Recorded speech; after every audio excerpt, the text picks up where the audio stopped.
OTB AM. With Gillette. Get into your flow with the new Gillette Labs Razor with exfoliating bar. It's 7:30. You're welcome along to Wednesday's OTB AM. Eoin and Johnny with you right the way through until 10 o'clock this morning. We're going to be getting you in the mood for a big weekend of GAA action between now and then. We're going to have David Brady with us. We're going to have Kevin Walsh with us to look ahead to the weekend's football. It looks like this Sunday is going to be the biggest crowd at a GAA event since 2019. So we're pretty excited about that. Two brilliant games as well on the horizon there. We'll also be previewing Saturday's matches as well. We're also going to take one last look back on last weekend because Wexford hurler Matthew O'Hanlon is going to join us for a chat to reflect on that dramatic defeat to Clare last Saturday in Thurles. And we're also going to be telling you this morning about a retro kit conference that's happening in Dundalk on Saturday week. You can tweet us at Off The Ball, or you can leave a comment on the YouTube stream if that's where you're watching us this morning. Johnny Ward, how are you getting on? What's up? You are in fresh from a roadshow in Kildare last night, which was exceptional by all accounts. It really was a really enjoyable night. John Duggan presented, and Kevin Manning, Mick Cannan and Johnny Murtagh, three kind of different characters, but I don't know, it was just like, you know, they spoke really kind of shackles were off about their life as jockeys. Kevin Manning still riding and you know, has done amazing work in terms of riding and keeping his weight down, but Mick Cannan I thought spoke fascinating stuff about his time in Ballydoyle and the pressures, and Johnny Murtagh was Johnny Murtagh, really engaging character, and wherever channels it's on, I think it's really, if you're into racing, it's unmissable. I really thought it was just great entertainment in the Silk and Thomas in Kildare, which I think is kind of only really properly open again post-COVID, and so myself and JD presented, or whatever JD presented, and I was with him, and we had a great nice crowd of local people there, and all set up for the Irish Derby on Saturday, which I think is going to be actually a hell of a race. I think, being honest now, I think it's a race that has lost some of its lustre. We're looking at the winners about 20 years ago and like some unbelievable races, but it's kind of become a bit of an Aidan O'Brien benefit, like where there could be a small field and he's able to kind of dominate the race, but that's not the case this year.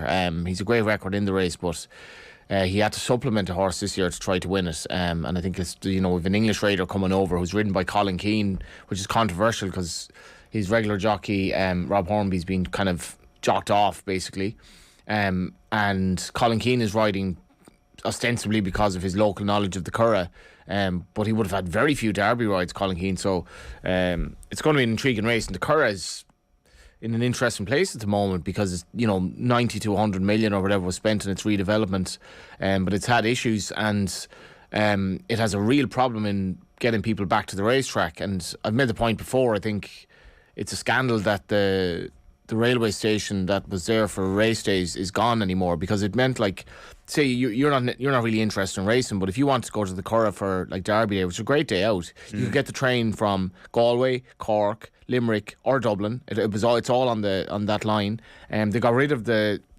kind of halt a few years ago. I'm not really sure why, and I did a piece there maybe 3 or 4 years ago saying like it would be, it's much better if you're able to get public transport, if you want to have a few drinks, relax. It's not. Is it the word? Like, 'cause I was there for Guinea's Day. This is going back 4 years, I'd say, at this point, and it was when the redevelopment was going on. So maybe the crowds were down, or maybe we just got there at a good time. And it felt very easy to get the shuttle buses and all that. But on a bigger day, you're saying it's. But you can get shuttle buses from Kildare, but I mean, you get the bus from Dublin. Like, I suppose you're talking for people coming from elsewhere.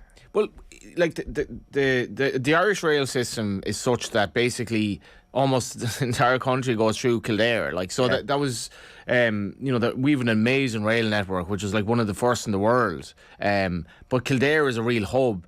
And I said to, I don't know if I put it here in Rotherin or somebody put it here in Rotherin at the time, and I wrote an article a few years ago. I was like, this could really help the Curragh. And Brian Kavanagh, who was HRI chief at the time, was saying the Curragh could actually become a park and ride for commuters as well during the week. And this makes sense.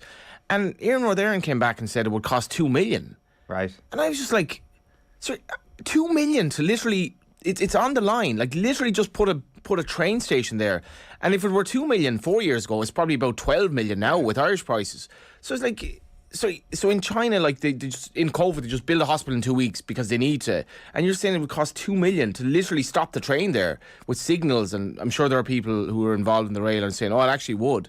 I was like, what a country we live in. There's 2 million. So that's not going to happen, obviously. But I think it would really help because the Curragh is struggling to attract people for the money that was spent on it. And the refurbishment was badly needed. It's not in a place where it can count on, like, it's 40 quid to get in on Saturday. And I don't know what the crowd's going to be like. And I think it's You're not going to be one of them Are you going to be there? I'm going, yeah. You're trying to imply that I'm not going to pay. I just meant correct. but like, I mean, I thought that the lack of a rail system would have, I guess, dissuaded you from attending. No, but like the Curragh from Dublin is like, I mean, you could probably do it if they did a proper train service. It'd probably like half an hour or something. Like that's not even a commute for some people. So it'd be really convenient, and it's a day meet. So then you're back on Saturday evening, very early in Dublin, or going to Kildare or whatever it is, or if from Galway, like it could be like a train that would take like an hour and a half or something if they did it properly. So I really think it's something they should look at because public transport is in a good place in this country at the moment, and say, they slashed fares, and like a train to Galway now is like €15 or something, whereas fuel is so expensive. But I think the Curragh would really benefit from that. That notwithstanding, it's a beautiful development, I think, but it's struggling to get people to go, and it's not going to be easy. That roadshow is going out on Friday, by the way. Keep an eye out for that, and you've sold it well there. I think there's not as much railway talk on the actual roadshow as there was even mentioned. There might actually be. So that's either a positive or a negative, depending on your worldview. They used to bring the horses to the races on the train back in the day as well. That was a common thing to do. That was how you brought the horse to the races in one of the freight trains or one of the rail carriages, and he ran, and then he went back home on the train like everyone else. Bozang David's been in touch to say, folks, apologies I missed the first 4 minutes. I presume Johnny has mentioned Gavin Bazunu already. He has not, but we can mention his original parent club, not his parent club, his home club, or whatever way you want to describe this in Shamrock Rovers this Friday. That could be your weekend, Johnny. Rovers Bows Friday, Derby Day Saturday, Croke Park Sunday. Well, I mean, I really had a great weekend lined up. It was an eclectic Dublin weekend where I was going to kind of marry logistics and interest in many things in life. So Sunday it was going to be the game, obviously, in Croker, which I'm really looking forward to. A lot of people up from home. But the wine pair in Clonbrassil Street, we've gotten to know the Argentinian guy Alvaro who works there, and he's like, would you like to come to our wine tasting on Sunday? And I was like, okay, that sounds interesting. Where is it on? Drumcondra at 5 o'clock. So I was like, not really thinking, like, Kerry and Mayo is on here as well. So like, how am I? But anyway, so I'm going to go to the first game, the Galway game, obviously, and then go on to the wine tasting. On Saturday, I was going to go to the Irish Derby, and on Friday, I was going to go to the National Concert Hall for a Sean O'Riordan kind of performance that is vaguely to do with the War of Independence and themes about the War of Independence. So set up like a WhatsApp group, got 4 lads that were all going to go, and they like cancelled it 5 hours after I booked the tickets. So now Friday could involve lads not on tour. Lads not on tour. It's like the Simpsons, the new and improved kids news has been cancelled. So anyway, it was like set up WhatsApp group and it was called off a few hours later. So I would have thought that would have been a cool night, but maybe I will watch Shamrock Rovers Bows instead. And you get to stay for Kerry Mayo as well. Oh no, sorry, the wine tasting is happening still. The wine tasting's happening. Yeah, sorry, that hasn't been cancelled. Are you trying to see... preempt its cancellation? Like, sorry, you're not going to see the end of Kerry Mayo, so no, like that's probably a bad call on my behalf. But at the same time, if the missus is going along to Croker, which is a rare thing for, I think the last time she was at a Kildare game was 1998. Okay, she's from Kildare. Yeah, okay. I mean, bandwagon stuff. Right. A lot has happened since then, as we'll talk with Kevin Walsh about. Yeah. But I would probably say I'm the first person ever to go from a GAA game to wine tasting. You're definitely not. You're definitely not. You're definitely not. You think wine tasting is this sort of like left field and something that people just don't do. Like I'm sure there's that Drumcondra wine tasting place has been frequented by many a matchgoer right afterwards because of the geographical sense it makes. Well, it's a kind of a one-off event, and I think you're wrong on this. Like, but the problem is, can you tell the difference in wine after like a few pints of Guinness in Croke Park? Yes. So you can. Between red and white anyway, but that's what I mean, can we get a poll up on our Twitter account? Have you ever gone to a wine tasting after being to a GAA match? Yes, no. And even if there's 0.1% of yes vote on that, I will be vindicated. Won't be somewhere Mark out at it. There will be. Like colossal, like it's going to be a great day. Absolutely will. Really looking forward to it. MOC says a train station at a racecourse. Only one airport in Ireland has a train connection. Do you know what it is? Only one airport in Ireland has a train connection. Farn 4. Correct. Kerry Airport. Yeah, because I'd enjoy. I spent a lot of time in Kerry, and I used to get the train to Farn 4. But I mean, even that, it's not exactly. It's still a good walk from the the actual airport. It's not. Well, there used to not be a footpath, and the footpath has been built. This is a really interesting conversation. A footpath from new and improved OTB AM has been cancelled. Well, speaking of which, Sheahan has been in touch to say Adrian Barry in his cheese board, now Johnny with his wine tasting, a very upmarket group on OTB. And then Dan Delaney's got an offer for you. Tell Johnny he can park in my house in Atgarvan for the derby if he's stuck this weekend. Bed and board included. That's nice. This is why we live in such a great country. Bed and board included, yeah. It'd probably be like, I didn't expect you to take. I mean, what are you doing here? I was joking, like. Turn over on Saturday evening, talking about wine tasting. Yeah, it is 7:40. You're with us here on OTB AM, which is brought to you live each morning by Gillette Labs for an effortless finish to your day. We're going to have Matt O'Hanlon with us in about 10 minutes' time to reflect on Wexford's season. The retro jersey piece coming your way at 8:10. A conference for retro jersey lovers coming to Dundalk on Saturday week, so we'll tell you all about that. Sports pages at 8:30, and then David Brady will be with us in some capacity at 20:09. Maybe he'll be in studio, maybe he'll be on the phone, maybe only he'll be David Brady knows that. You will find out at 20:09. Sports news coming your way at 9 o'clock, and then Kevin Walsh will be with us at 9:10 to look ahead to Galway against Armagh in particular, and the other quarterfinals as well. And then Paul Mannion was on last night's show. We'll bring you that at 9:30. Dan MacDonald was with us on the show yesterday, Johnny, and he was giving us some of our breakthrough League of Ireland stars of 2022.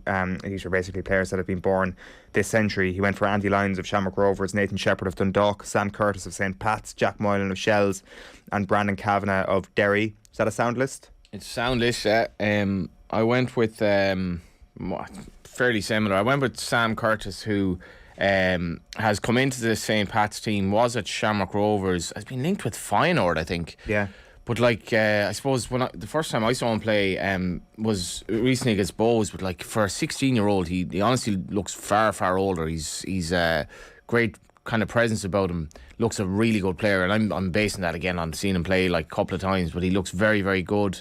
Will definitely move away. And again, there's talk of Luke McNally going to Burnley actually from Oxford, and that would be nice money for St Pat's if that happened. And like, I almost think that the Shamrock Rovers money they're getting for Bazunu hasn't been. I don't know if we've kind of reflected on it enough in Irish football that an Irish team will get 3 million. Like Seamus Coleman was like 50 grand. Yeah, and shit, like 3 million for a player who hasn't even played in the Premier League yet. It's kind of mad, but I think that's a template for where we can go with transfers. It's the beginning of a trend. I think it is. Like I think that might be a bit of an outlier because Gavin Bazunu is. I think he's going to be a world class goalkeeper. Like I honestly don't think there's a debate as to whether he should start for Ireland. And I think it was interesting that remember when I didn't even bring up Gavin Bazunu actually. What are we 13 minutes in? Just bingo for whoever was listening. There we go. Yeah. What was the question again? The second one is Alex Murphy, who's gone to Newcastle. Galway United player, and by all accounts, Galway United is doing well out of the transfer as well. So I do genuinely feel that, and I was on to Galway United. I was on to the board. I was like, if the figure that I'm hearing is true here, you got to ask for a lot more. But I think that they were saying that they were looking at Gavin Bazunu and thinking, well, if they're getting so much for that, and looking at other clubs like a bank was going to Udinese for, I think I said to them, well, if a bank was going to Udinese for what could be $1 million or whatever, like Alex Murphy has arguably done almost as much as a Banqua, and he's the same age, he's a similar profile, so we should be looking for something similar. I don't know what they got, but I was making the point that don't undervalue us just because we're Galway United. Trying to imply that I was central to the deal when I was basically just texting the chairman or something. Liam Kerrigan for UCD. I mean, I was talking to a mate of mine this morning. He said he's been around a while. He has been around a while, but I guess this was his kind of first Premier Division season, and he's been very good for the 21s. He's gotten a go for the 21s. He's a certainty to leave in the summer. Looks a very good player. I haven't seen that much UCD, but all the reports are very good. Kind of attacking midfielder. Nathan Shepherd was one of Dan's selections. I think that's a fair shout. There's probably a thing about goalkeepers that don't look that tall, and the first time I saw him, I think I saw him in Terryland in a pre-season game, and he's one of these keepers like that. You look at him and you're like, he doesn't have that presence about him where he'd kind of like Yaros for Pats last year on loan from Liverpool. Like he looks like a goalkeeper. Shepherd isn't that tall, but he's a very good goalkeeper. Like, and he's really developing at Dundalk. Under Stephen O'Donnell, who brought Yaros in as well. So Stephen O'Donnell has shown a real eye for overseas goalkeepers. And finally, Andy Lyons. I have to say his performances at left wing back for Shamrock Rovers amazed me. I didn't think he was that good going forward for Bohs. I certainly didn't think he was an obvious player to play on the left. And they've really missed him when he hasn't been playing. He's been absolutely brilliant. So missed the last couple of games. Well, including Ireland as well, I guess. Yeah, so Sam Curtis, Alex Murphy, Liam Carrigan, Nathan Shepherd and Andy Lyons for me. And it's a really refreshing aspect of the League of Ireland that there are so many young players coming through. A couple of comments coming in. Rommel wonders, will Kerry choke again, or have Mayo players already thrown in the towel? We'll put that one to David Brady later on. And Isel Kodia says, I haven't gone from GAA to wine tasting, but I've gone from a wine and cheese bar to Croke Park. The wine and cheese bar is probably that Italian place that Mick Wallace used to have, which is basically literally on Jones's Road. Yeah. Good pizza. Good pizza, yeah. Although, I mean, when you go to somewhere that sells pizza, it's like, how can you not make good pizza? I mean, it's literally, you had one job and it takes about 5 minutes, so it should be good pizza. There's a lovely Wexford segue into our first guest this morning, which I could do, but we'll just want to get your thoughts on Galway briefly. Is it tongue in cheek when I'm throwing at you Galway for the double this year, because it feels like anybody for the double, X for the double, is just like the oldest, most boring joke in GAA history. But now it's kind of like Galway actually have a reasonable, it's not beyond the bounds of possibility that you could actually be looking at 2 All-Ireland finals. I know the hurling is probably the issue there, isn't it? I mean, Clare would probably have a similar chance to double to Galway Really?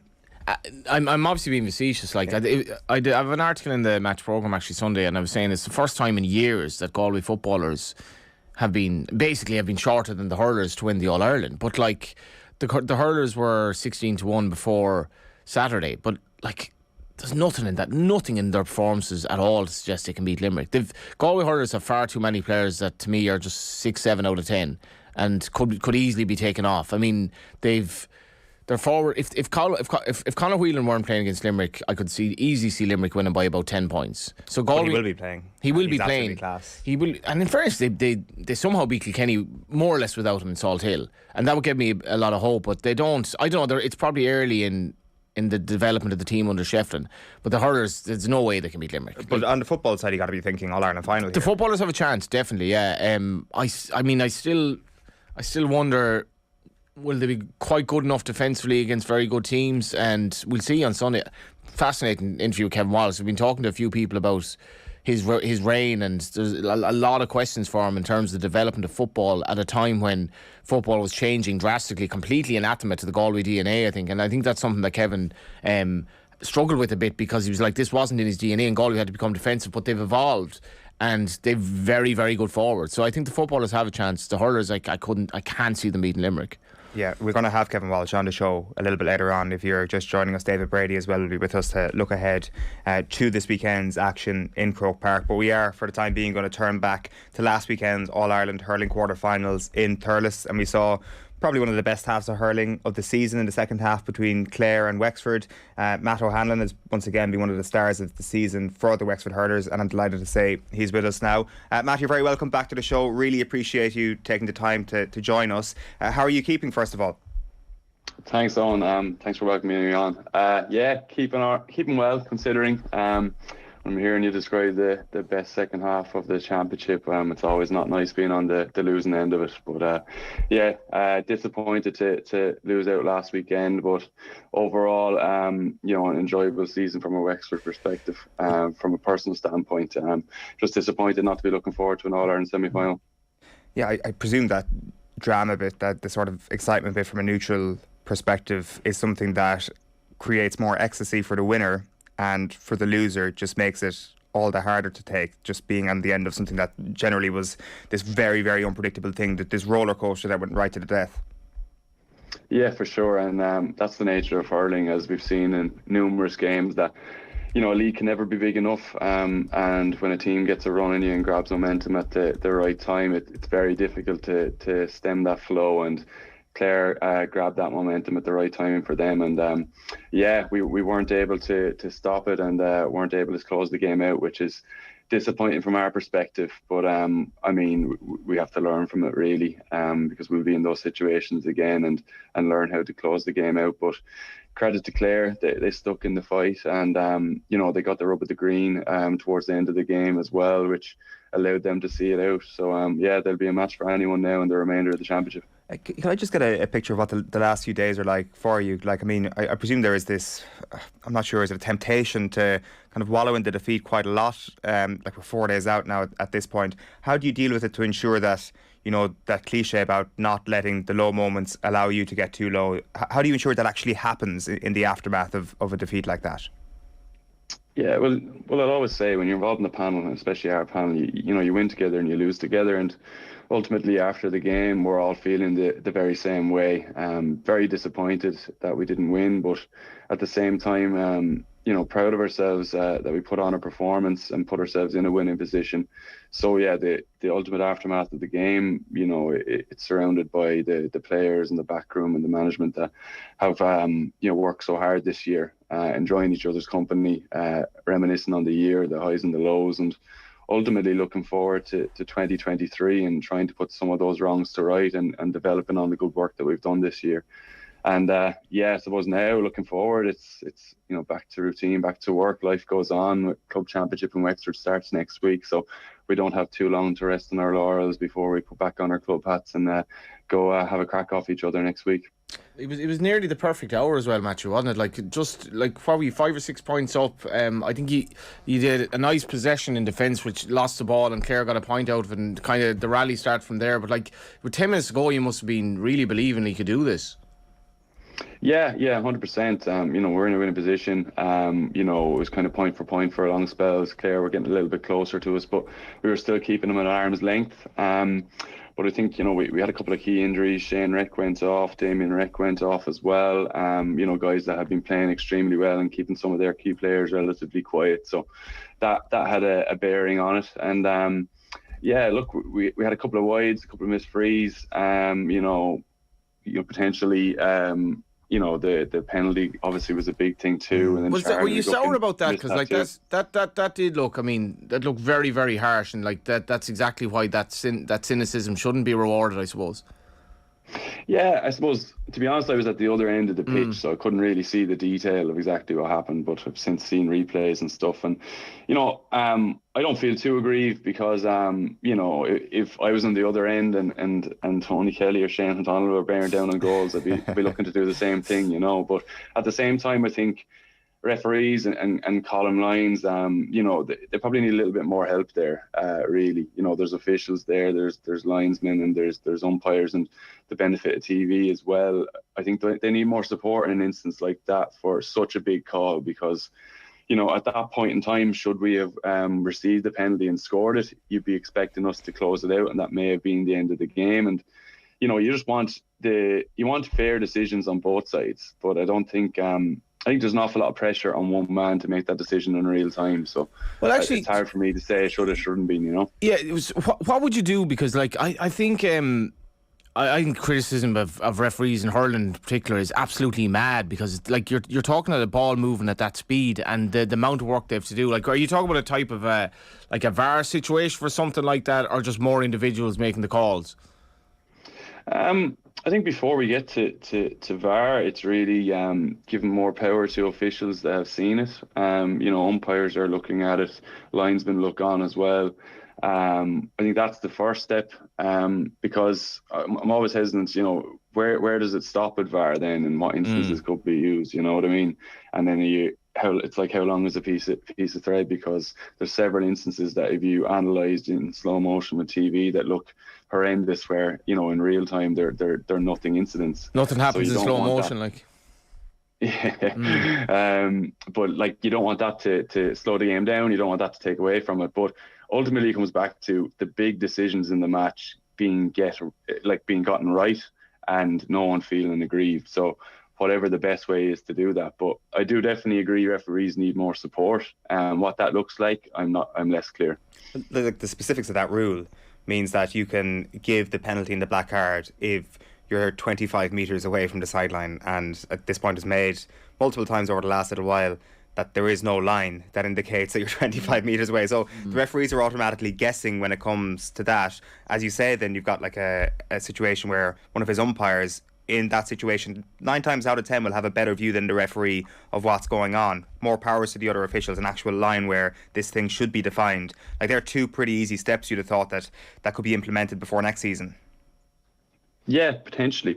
And, ultimately, if I'm calling lines, I don't want to be the one that grants that and then, looks back on replays afterwards and I got it wrong. And obviously, everyone saw the incident with James Ohm awarded the penalty previously. And, the furore that came up after that. So, obviously, referees have that in the back of their mind. And, correct me if I'm wrong, I haven't seen a black card being given in this year's championship yet, So there's obviously a reason and a reason for the hesitancy to award it. So that means to me, or indicates to me, that referees don't feel confident making those decisions, which means that they need more support. So whatever that looks like, whether that's, indicating where the 25 metre begins or where it doesn't, or giving more ownership to the additional officials there, the linesmen, the umpires, the fourth official potentially, or bringing in, TV replays where possible. That's the road I'd be looking down. But I guess that's for the powers that be to decide. But I think there's enough evidence there to suggest that there's more support needed. I think, like, in fairness with like the Tá and Neil, which has become like almost like an accepted part overnight of Gaelic games, that, like, and it's definitely for the better. Like, I think if you did have a situation where you could challenge 1 or 2 calls in a game, and as you say, like, Matthew, you don't want everything to be. You don't want, like, where do you stop? But if you could limit it to an extent that Wexford can challenge that, that's an open and shut case straight away. And that changes. And it adds to the drama as well for everyone watching. It's like, well, what's going to happen here? This game could swing again. But, like, ultimately you'd have to say this was an open and shut case if you did one replay of it. Like, and Wexford are very hard done by. And, it could be the difference in winning All Ireland or not.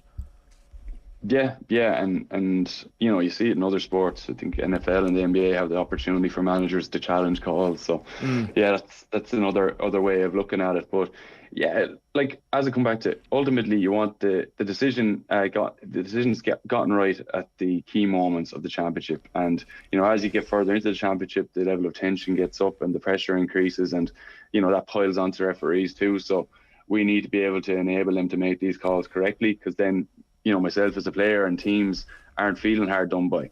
And, we're potentially walking into an All-Ireland semi-final. But look, to be honest, you can get bogged down in the penalty. Like, before that, we were in a winning position. It shouldn't have come down to that. But looking back now, yes, it's an opportunity to gain back momentum.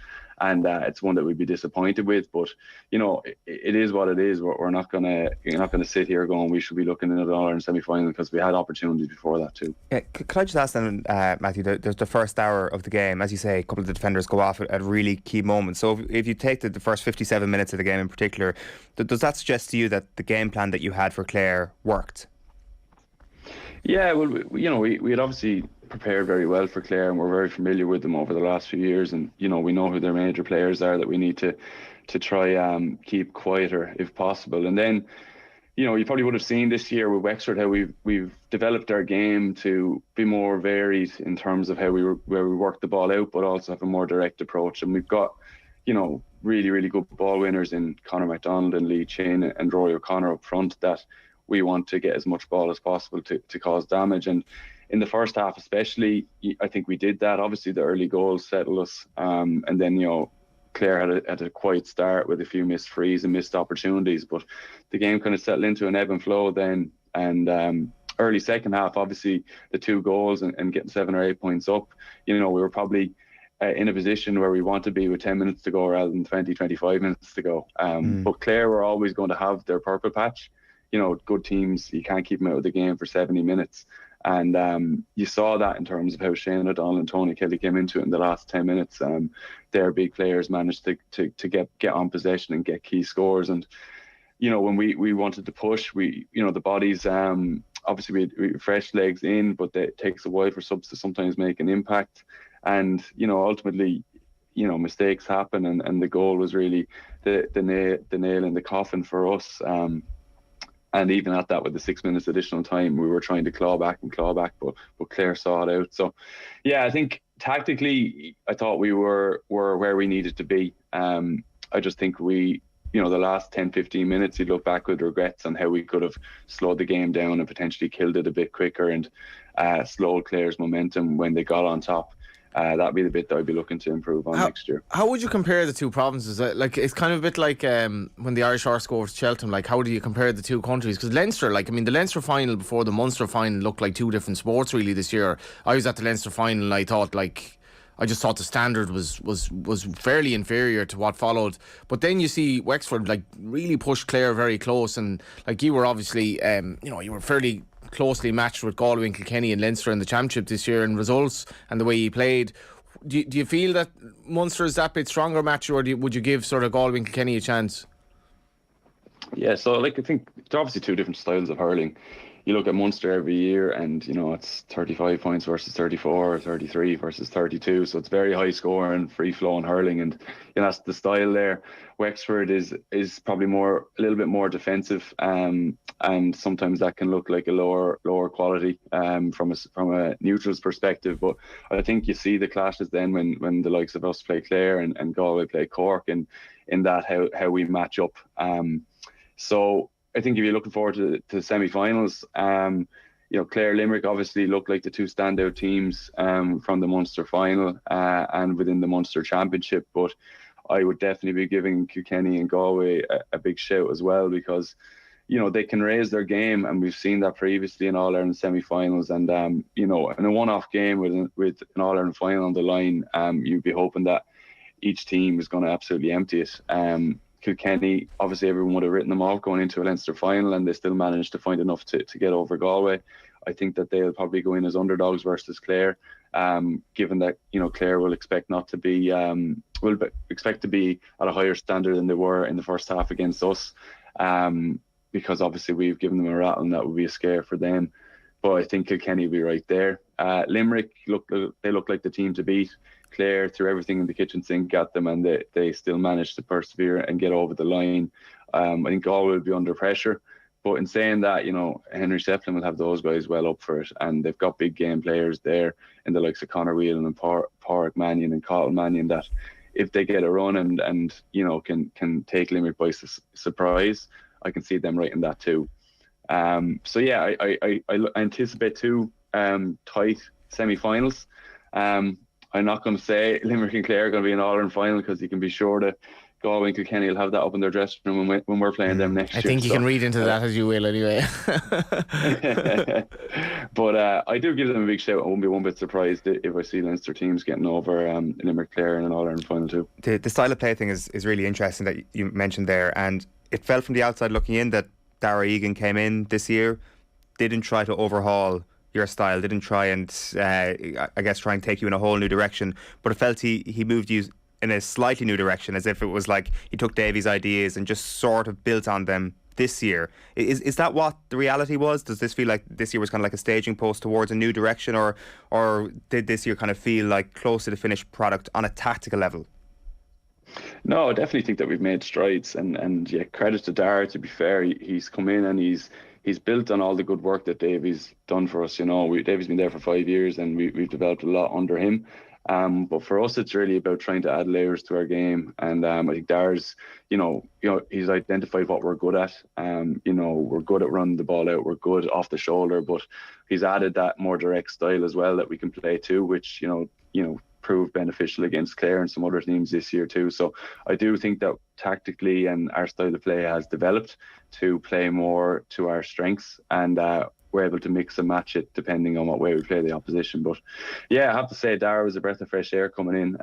Obviously a different style of manager to Davy, but there's been a really, really good buzz around the setup the entire year. He's brought in a lot of new guys as well, under 20s, and developed those guys, got them involved with us. And there's project work, in terms of getting them to where they need to get to contribute more. But it's been a very enjoyable dressing room and panel to be a part of this year. So obviously I've been in and around it for a while now, but albeit not getting where we wanted to get and with no silverware, I did enjoy the year, and I definitely think we're looking in a strong and healthy position to 2023 as well. Like, I think there was only Cork and Galway used more players than Wexford did in the league this year, so there was definitely that implementation of new players from the outset. There was also new faces off the pitch as well, Matthew, when it came to the likes of Billy Walsh and Gordon Darcy being brought into the camp. What were their roles this season? Yeah, I suppose we wouldn't have had a huge amount of face-to-face time with Billy and Gordon, but they'd be working more directly with the backroom team as the high-performance team to, I suppose, put the processes in place in order for us to thrive. Gordon would be more so on team culture, and Billy would be more on performance mindset, and that's kind of the remit of them. But when you have guys like that have competed and achieved at the highest level in their fields, it's only beneficial to us, and you're hoping to get more face-to-face time with them for the 2023 season as well. So when Gordon Darcy is chatting, like, does he have one-on-one conversations with any of the players, or is it mostly just stuff with the backroom team, as you say there? Like, do you have a conversation with Gordon at some point during the season? Its majority will be directly with the backroom, and he'd be seeding messages there to us. So it wouldn't be on a one-on-one basis with us. He has addressed us once or twice as a group, but primarily with the backroom. How receptive is the group to different ideas like that, from a rugby background, from a boxing background? Although two fellas who would have been hugely interested in hurling as young fellas, like, is it a dressing room that is very open to new ideas and new voices coming in and trying to impart some sort of wisdom? Yeah, 100%. I think overall the panel is in a place where, we're willing to look to different areas in order to learn different things to improve us as a squad. Guys are fairly open-minded that way and willing to learn. The guys are very coachable. And obviously, look, Gordon and Billy are steeped in Wexford history. So there's obviously massive respect there in terms of what they've done in their given field. And they understand hurling as well. So it's not as if they're coming in this completely new to it. And they're aware of us as players and have engaged with us previously, and there's a personal relationship there. So guys were already open to it. So as I said, if there's anyone that's willing to contribute to move us in the right direction, players will be receptive. And I think Dar is in the same boat in terms of what he brings as a backroom team too. Just one other thing I wanted to get your perspective on from last weekend was the whole build-up to Wexford versus Clare was, I guess, weighted towards this conversation around the suspensions of the Clare lads. I guess the guys being suspended at first, getting off the hook eventually. When you're having conversations in the build-up to the Clare game, are you talking about that? And then does the overturning of it actually change the conversations that you're having in the build-up? From my perspective, I kind of tune out, to be honest. Right. In preparation for games, I control what media I consume, because you don't want other narratives getting in your head as you're preparing for a game. Ultimately, we're preparing for Clare's best 15 with plans in place, whether Peter Duggan or Rory Hickey were going to play or not. And that we were well prepared either way. And ultimately, it's not for us to decide. It's not our decision. So we'll deal with whatever's there. But as we want to play the best Clare team there and want to overcome them, we would never want to see other players suspended. So it wouldn't have been a big bone of contention for us in the lead up to it. We would have been just focusing on ourselves and preparing for the best Clare team to be there, because whoever's going to replace those guys are going to be equally as challenging. So it wouldn't have been that high up in our conversations. Do you feel you're far off, Match? I think you're 31 this year, is it like? So you're kind of obviously at the point in your career where I guess you're hoping for success in the near future. Do you feel you are far off in terms of going very close next year or the year after? I don't think we're too far off. I think you look at the season overall. Ultimately, no silverware, which is disappointing. The league gets to the last four. Progressive used a lot of players, as you mentioned, and got to the knockout stage, the last four there. Disappointed not to be in a Leinster final, which is ultimately down to us. It's our own fault, given the Westmeath result and Dublin beating us. But obviously getting over Kilkenny shows and drawing with Galway shows are right there. So we're disappointed not to be able to compete for that. And, realistically, we should have been closing the game out from the position we were in last weekend. So that's disappointing. But with the power of the group and, the development that's going on in the background, we have new players coming through there as well. Oisin Foley and Conor Devitt making championship debuts this year, Conor Hearn as well, and some other guys coming in like Conor Flood and Charlie McGuckin. There's new players in this panel that have only got first taste of action this year that are going to bring us on.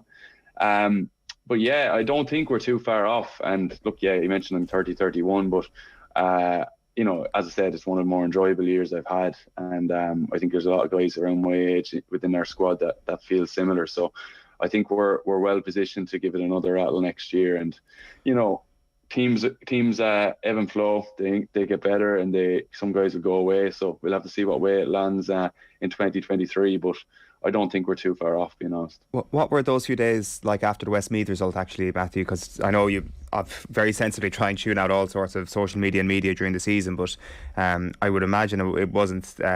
It was pretty poisonous, to be fair, in terms of what you were seeing on social media with regards to the Westmeath draw. Was that manifest at all in your day-to-day life in the days afterwards? No, not my day-to-day life. I don't really let that sort of thing faze me anymore, with the benefit of experience. But you know yourself, you're never as good as you think you are when you win. You're never as bad as they say you are when you lose, and I always remember that phrase with instances like that. Ultimately, 3 points up, we had 21 wides against Westmeath, but hurling, as you know, if you leave a team in with a shout, any high ball can happen, and a goal can come off it. If you leave a team in the melting pot there at the very end of the game, and ultimately we got caught, and that's on us. Disappointing, but obviously we knew as a team that we it wasn't good enough, and I thought that we put that wrong to right against Kilkenny to show I suppose Ireland what we're about. But yeah, that level of consistency and ensuring that we don't slip up in those instances is obviously an area for improvement next year as well. It would be obviously, like, Wexford don't want to be drawn against Westmeath, but just reflecting on that time, I think like what that did for Westmeath hurling, and that, like, you look at Antrim leading Cork at half time, and how would you match it? It's something I definitely feel that the GAA needs to put a huge effort into, is promoting hurling, because it's like, for a sport that is arguably the greatest field sport in the world, like it's just so limited in terms of its scope across 32 counties. I think is really something that it shouldn't be the case, because like anyone who goes to a hurling game, whether they've never seen a game before, will be amazed by it. And I know you don't want to be drawn to Westmeath, but I think that gives a lot of heart to counties like Westmeath as well. You saw, it was a Mac Nicholas who got the goal, and he's been soldiering with them for so long. How would you kind of promote the spread of hurling across Ireland? Because, as I say, I just feel like when you have 5 or 6 counties every year out of 32, like, there's something not right. Yeah, I agree with you completely. And, I've played long enough when Wexford were at that level where we were knocking on the door for Division 1 and yo-yoing up and down from Division 2 to Division 1. And that doesn't benefit any teams trying to make the jump. And to be fair, Westmeath have put on some really good performances this year under Joe Fortune. And they're well capable of competing at that level. But it takes more than 1 year to bridge a gap to where the top teams are at.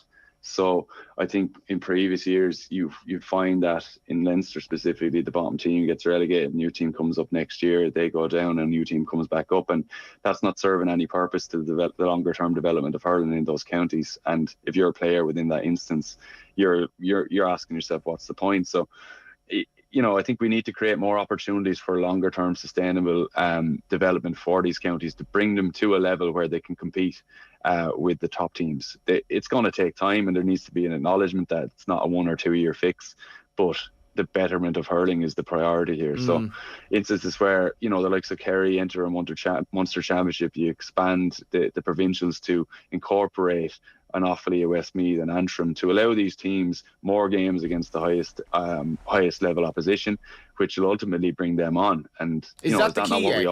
Is that the key? Like playing better teams more often? Yeah, 100%.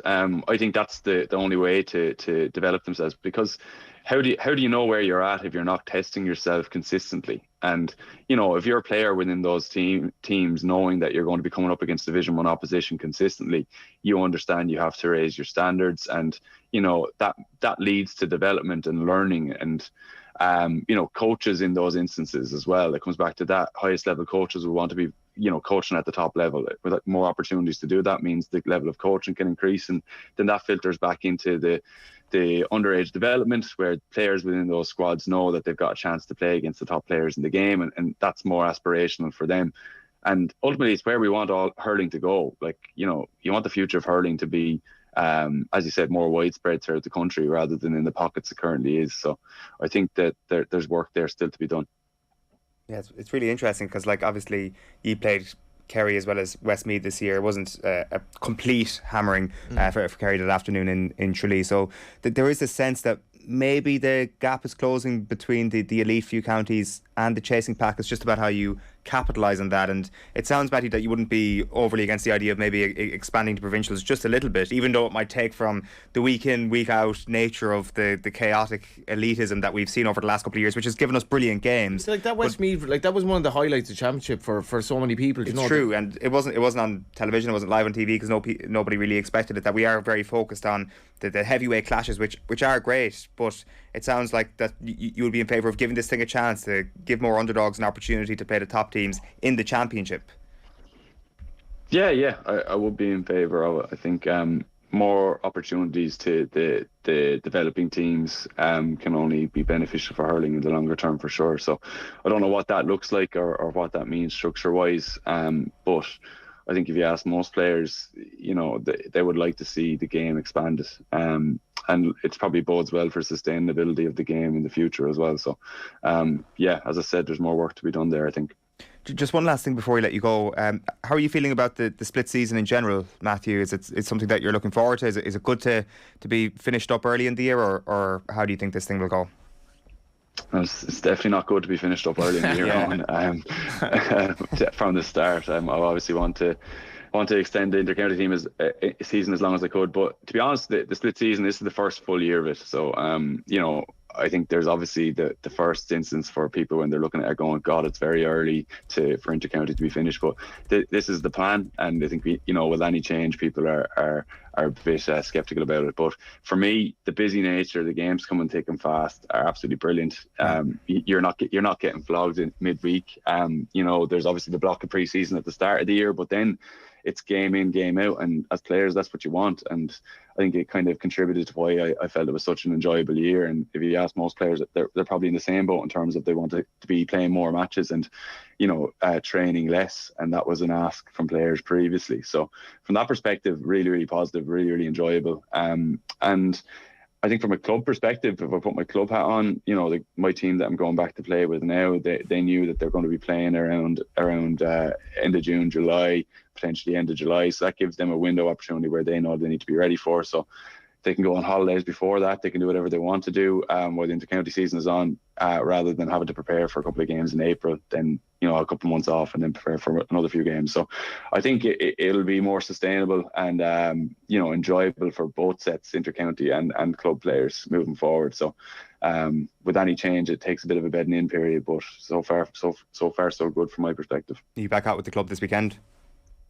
Not this weekend. Next Tuesday is the first round, so gearing up for that. I have I think a challenge game now on Friday, so I'll link in with the guys now and see what they're looking like. It means you can go wine tasting on Sunday in Dublin like the rest of us. That's it. Johnny Ward's looking for a few tag-alongs if you're interested. Is that an open invitation, Johnny? Absolutely, Matthew. I think we have a couple of mutual friends. I'll get on to them there and get your number. Good stuff. Matthew, great stuff. Thanks a million for being with us this morning.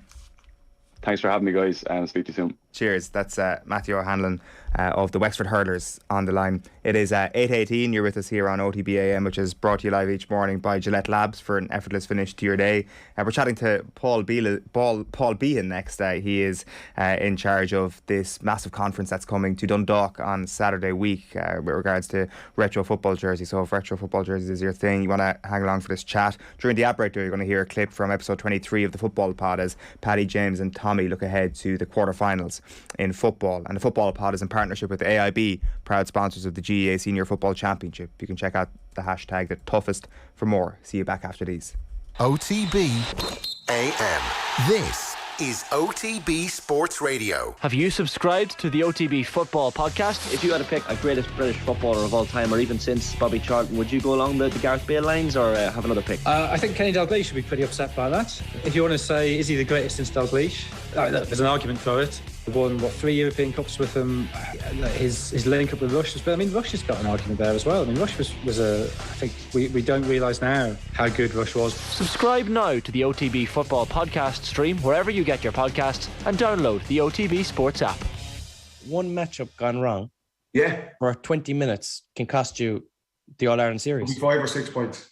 down. It can could be do 1-3, could be 1-4. untold damage. Exactly. The game's gone away from me. So I wouldn't be taking Charlie Og onto Who do you Sheahan Walsh. think would pick up Walsh? Would they put Morgan on him and let him go out? I think they'll have to torture. They'll have to do like Morgan's probably the boy for that, isn't he? It'll be a communal effort as well. Like, it's so difficult for one guy to do it. There's going to be one guy who's going to be detailed to do it, but you're going to need help from across the board. I'm struggling to see. Like, I would have thought maybe James Morgan to follow him out. Morgan looks like he's more athletic this year. He's made for Coburn. No, I just think physicality. Yeah, and maybe Forker then on Finnerty. Possibly, yeah. I don't think Morgan wants to be that far from the goals either. Yeah, I think Morgan he's happy inside. If you take him out the field, I think he's been good. He probably doesn't have a lot of experience out there. I think he hasn't been bad on the ball. Like, it's very important. Like we say, if you're going to beat Galway, we're at this stage of the championship now where you're playing the top teams, and they all have 2 or 3 guys that can really, really hurt you. It's a big challenge Mayo are going to have later that afternoon, and how they're going to deal with Kerry. It's a massive challenge Cork are going to have on Saturday night, and trying to deal with some of the Dubs guys as well. Things that put people off on a first date. Showing up late and getting your name wrong? Always a great start. Looking at their phone more than you? Hello? Someone who only talks about themselves. Oh, really? God, aren't you great? Look, no one said dating is perfect, but at GoDating.ie, we promise we'll always try and find your perfect match. Because somewhere out there, there's someone for you. And GoDating.ie will help you find them. Yes, even you, socks and sandals guy. Go on, go for it with GoDating.ie. OTB AM. With Gillette. Get into your flow with the new Gillette Labs Razor with exfoliating bar. All right, you're welcome back. It is 21 minutes past 8. You're here on OTB AM. It's Eoin and Johnny Ward with you right the way through until 10 o'clock. And if you're into retro football kits, we have the perfect event for you. KitCon Era, Ireland's first kit conference, is coming to the Imperial Hotel Dundalk on Saturday, July the 2nd. That's Saturday week. There will be spectacular displays of football shirts, retro and new, from all over the world, and indeed some closer to home. Ireland soccer shirts will be the main attraction, with his exhibition of iconic shirts from some of Ireland's most famous matches. Tickets are only €12, and the price includes entry fee, walking tour, entry to kit discussions, and a raffle ticket as well. So you can keep an eye on our social channels, on the social channels, of KitCon Era for more. So that's at KitCon Era for more details on social media. And to tell us more about this event and talk through some of the retro jerseys, we're joined by Paul Behan, who is the founder of Football Kit Box. Paul, you're very welcome to the show. How are you getting on? Hi guys, good morning. How are you? Tell us a little bit about this event in Dundalk. Yeah, so it's a kit extravaganza, first type of event of its kind in Ireland, to the best of my knowledge. And we're going to have all the collections that are in people's attics and wardrobes up and down the country, going to bring them out and show them off. We have kit experts who are going to be talking a little bit more, delving down deeper into the behind the scenes about the industry. General Joe Soaps who are into it. Some vendors there if you want to pick up retro jerseys for yourself, and extra special little comedy event as well, which is all on top secret at the moment, but it's guaranteed to be a really, really interesting event. If football jerseys are your thing. Top secret comedy event at Football Retro. Who could it be, Johnny? I am thinking après match sort of characters, but who knows? I mean, you might be on the right lines there. Yeah. Well, if that were the case, that's. I do think. I think you featured on LOI Central, the podcast, this week as well. Do you? I am trying to get the word out there, yeah. So I might be popping up in a few different places. All right, yeah. It's a great idea because, like, I'm minded of the first football jersey I got. It was a Liverpool away jersey, and it was £26 at the time. Wow, which pretty pricey. Fairness, it probably was pricey, but I remember going from Mount Bellew to my home, which is 6 or 7 miles. I think I stopped at 3 of my mates' houses to show it off, and. Like I was so proud to have this away Liverpool jersey. The cars were green with the 3 stripes, and I'd say like there are a lot of people who like it's an awful lot of nostalgia to this. Like whereas that jersey that means more to you, like the first Go United jersey I got, or that first away Liverpool jersey, and I guess it'll be nostalgia overload as well. Yeah, well, the beauty about kit collecting is that everybody has their own particular slant on it. So some people are into the match worn stuff, some people are into the international. Some people are into the South American rare stuff. Some people are just into the Irish stuff. There's huge scope for it, and it's going through a bit of a renaissance in the last couple of years. Lockdown sort of helped it. It was a community that grew online at the time. People were looking for different positives to latch onto, maybe, and an awful lot of collectors thought they were anoraks and nerds who were on their own sitting at home. And when these online communities built, we realised that there's actually more of us out there. So what have you got in the room with you there? Like, clearly, for any of our radio listeners, we've got Paul in what looks like a massive closet of classic football kit. So is there any couple you want to show us this morning? Yeah, I have a few our iconic Ireland shirts there, because we have Eddie O'Mahony at the event. He has the most iconic jerseys that are out there. He's going to bring Ray Houghton's jersey from Stuttgart along to the event, and Richard Dunn's with the number 5 scrawled on it, and a few iconic shirts through the year. So I thought I might bring you on a little story, if you let me. Amazing, yeah. Through my own Irish experience, and everybody has a different jersey that they resonate with from their childhood or from seminal events in Irish football history, I guess, Yeah, for sure. So starting off with the easiest one, when the whole country came to a standstill, and a 12-year-old Paul ran out of the house screaming when David O'Leary managed to put the penalty away. Quite a simple jersey, but it will go down in time and relatively hard to get. Everybody knows it. They're instantly recognisable.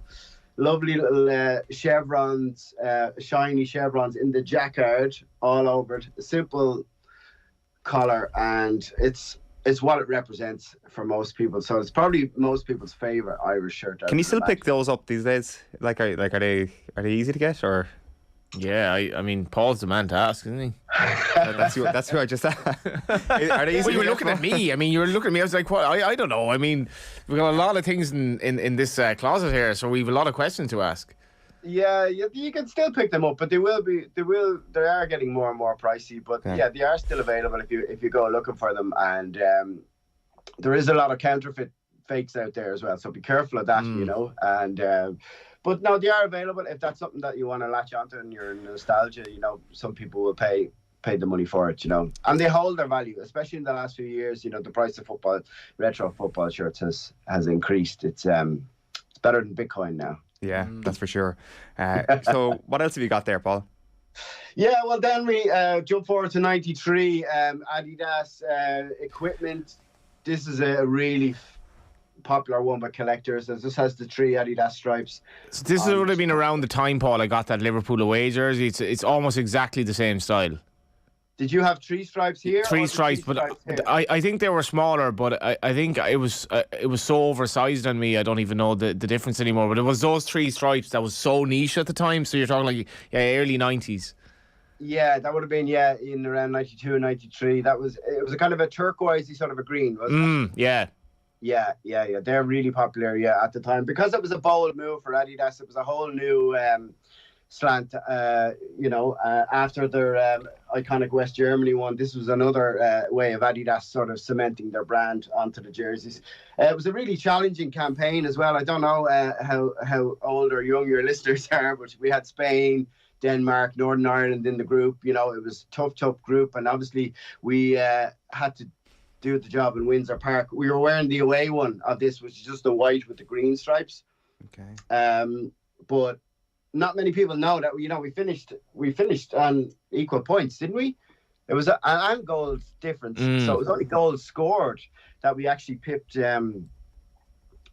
Denmark to second place in the group. So we only came through with the skin of our teeth, and that's a particular favourite of mine. Yeah, Billy Bingham's death the other day would have brought back an awful lot of memories of that night, and it's funny. Like, I think when you read an obituary, you probably get a slightly flattering view of somebody, because certainly in Ireland we have a very nice way of talking about people, but when they pass away. But Billy Bingham actually seemed like a better bloke than he seemed at the time. Because do you remember that, Paul? It was like, that wasn't obviously the jersey we wore that night, but that was a hell of a time. I mean, I don't think we'll ever have a game like that again. Yeah, it was a really strange time, I suppose, in Irish history and, Irish football history. And I remember reading some reports afterwards of the players maybe being afraid, and some players having to be explained what was going on. The vitriol in the ground. We weren't allowed. There was no away fans allowed, but lots of them were sneaking in and finding different ways to get in there. And it was a highly, highly charged event. Yeah. I don't think people kind of realise, how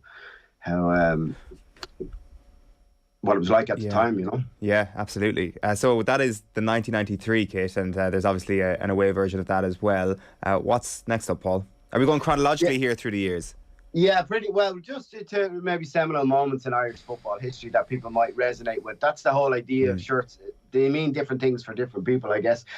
For me, USA 94, I did have the home one, but it was too big, so I actually gave it to another collector. The away one, probably one of my favourite ever Ireland shirts. John Aldridge having a go at the Yellow Hat Man is probably my favourite memory of it. I was 16. I was in Greece, Crete at the time, and it was a huge community there of Irish people that were just jam-packed into this bar watching this event. That was, we thought it was going to be Italian 90, I guess, all over again. Amazing World Cup. And this shirt is, again, one of the most popular. White shirt, beautiful jacquard, the FAI logo all the way through the material, little fade in the stripes. And again, Adidas just taking it, I think, to a new level. And the World Cup meant so much to people of all ages, especially the win over Italy. And if it wasn't that hot in Orlando, things could have been different. Yeah, for sure. What's next? Not really synonymous with great Irish football, but probably two of my favourite ever shirts. The controversial orange one that we all know about, the INLA stories and having a Macedonia, and I won't go into too much detail, but that one is really, really, really sought after. And then the home version of it always reminds me of Keith O'Neill and these players that we tend to kind of forget, but really, really difficult qualifying campaign, and didn't really Belgium. We lost the playoff, wasn't it? We were kind of in a transitional mode post Jack at that stage. Yeah, it's like, I mean, every campaign is either excruciating around that time or glorious, and that was certainly the former. So we've got a couple more as well, Paul. Yeah, well, 2002 then, my first born was just a baby, so and it was the first thing in the morning. Do you remember? It was like 8 o'clock in the morning, the matches were Kevin on. Kilbane comes to mind straight away. Kevin Kilbane. Damien Duff for me, just because he had such a good World Cup, and it was made famous, this shirt, by some dude in chinos in People of Tokyo. Did you see that post? Yeah. The Tokyo Fashion Week or something. Really, really strange time. Obviously, you've done Saipan a while ago there. What happened? So we won't go down there. Not at this hour of the morning. But I thought Robbie Keane and Damien Duff, for me, just two bright, young Irish players that took their game to a new level with everything happening around them. That's the strong memory for me there. And that sure brings mixed reactions, let's say. Paul, can I ask you about a jersey behind you there? It's just over your head. It's got like a turquoise, blue, yellow, purple sleeve, a white end to the sleeve. Do you see it? What jersey is that? Wow. This is VFL Bochum 1992 to 93 home shirt. Obviously. Long sleeve. Zavic on the back and signed. So it's his actual match worn shirt. That is a mad jersey. That is class. Yeah. This is an embroidered crest on embroidered crest, embroidered sponsor, embroidered here, and really unusual shirt. Really, the 90s, I suppose, were the pinnacle for shirts. They don't really make them like them anymore. They were, high quality, beautiful design in them. They're a little bit more mass produced, a lot of them now. So I don't know if the shirts that we have today will last 30 years or 40 years like those ones. For a moment there, I felt like I was kind of getting fitted for a suit or something. It's just like Paul just says, well, how would this fit you? But on that note, Paul, this is one of my biggest bugbearers in modern sport and in football. What is the point of a jersey if you're going to change it every bloody year? If you don't change the sponsor or you don't change the manufacturer of the jersey, like, and look, you look at Bose, right? So Bose are like notionally one of the most kind of left-leaning socialist clubs, and they're doing great work in community, which they are. Yeah, they brought out yet another jersey. It was basically honouring a bloody bus, like. So, like, how can you keep bringing out jerseys? What's the point in, oh, this is a lovely jersey? Well, if it's that lovely, why are you replacing it next year? I mean, save the jersey for a couple of years, give it some sort of a legacy. Yeah, but then we'd have nothing to collect.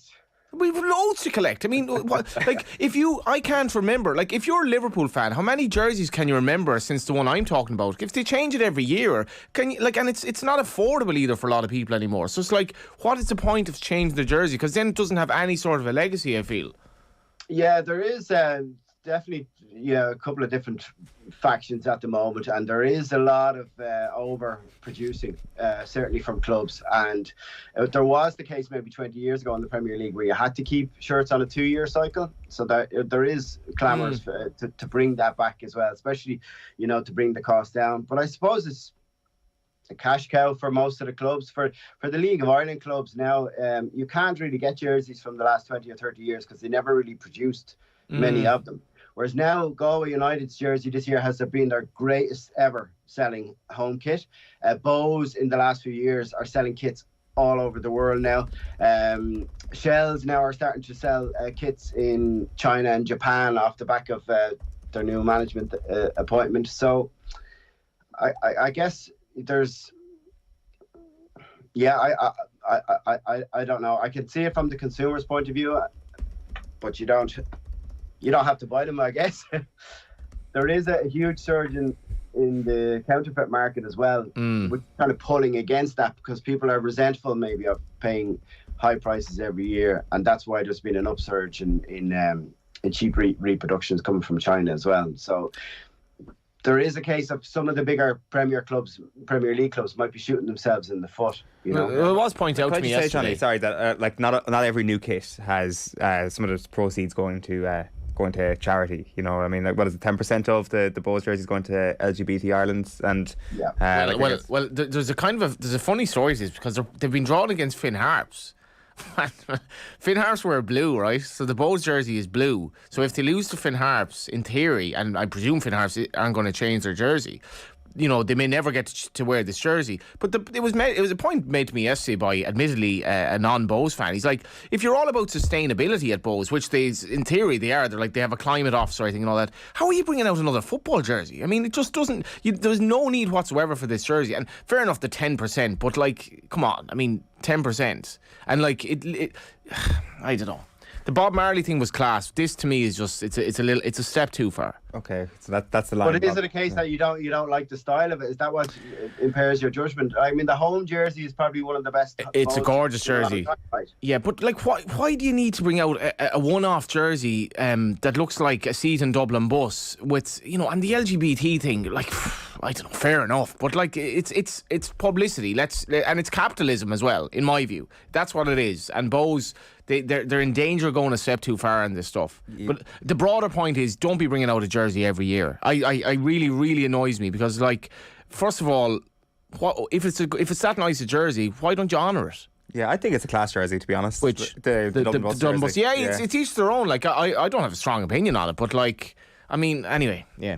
I think it's nice, and like, I mean, as I say, it's like, if I know that they kind of play up the whole social aspect of the club, but not every club is giving 10% of jersey sales to a charity or to some sort of organisation that does positive work. So I'm not sure. I think at least there's some attempts to try and be consistent with their values a little bit. I don't know, like, people who hate Bose, people who love Bose will probably have. I think they're great in general. I think like they genuinely do stuff in the community. I just think this is excessive. Where were we, Paul? We want to talk about this. I know most fans wouldn't want to talk about this because 2012 good times. Actually, the most successful ever Irish shirt, Carling Cup of Nations champions, 2011. is the one I'm wearing. Oh, right, okay. What a time to be alive. What a It's time up to be there with the alive. Icelandic Triangular Tournament as some of Ireland's greatest moments. Do you have the one from sort of the 80s with the Shamrock, the real old school O'Neill's one? No, I don't. The 1990 one is the earliest that I have. Yeah, That's I don't disappointing. have the 80s ones yet. Not yet. Yeah, I'm working on it. Because there will be some of them at KickCon era as well. Like, so if you're into the really retro stuff, that's the place. What's the most like a jersey would go for? Maradona's one from 1986 went for 7 million there a few weeks ago. Yeah, so that's the upper bar, yeah. Yeah, I would have thought so. Yeah. But a 1980s Ireland shirt, you're probably looking at setting yourself back a few €100. Okay, that's all right. I'm sure when Peter Shilton sells his, it'll go for £8 million, or he won't stop until it actually gets bought for such a price. So next Saturday week is in Dundalk. How do people find out more details about this, Paul? Yeah, all the social channels at KickCon era and Instagram and Twitter are probably the two most popular ones. All the information is there. Kids and seniors are free, so it's a great day out for the family. If you're a passing fan, you're going to have some of the iconic Irish shirts that, form part of your memory, so come and see them in the flesh. And if you're an ardent collector, there's going to be loads of stuff for you as well. So there's stuff available there for anyone. If you have any sort of interest in football or kit, come along and check us out. It's going to be a great event. Great stuff. Thanks a million for joining us this morning, Paul, and cheers for showing us your wardrobe. Excellent. Thank you so much. Have a great morning. Paul Behan there. Doesn't actually have anything else to wear. He just wears jerseys all the time. I mean, I would too if I had that collection. Kerry have had some interesting ones down the years. They have.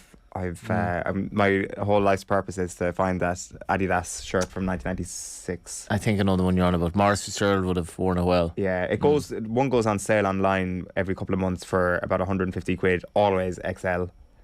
So I want to wear it. What are you, an S? I'm an S. What are you? Yeah, same as I think hashtag help Owen here. Get the man the jersey. Yeah, I name any price. Well, not any price. 150 quid is probably my limit for that. 150 quid. Well. I've stopped buying Kerry jerseys as well when you talk about like the changeover. They changed from the Paul Galvin style this year, wasn't it?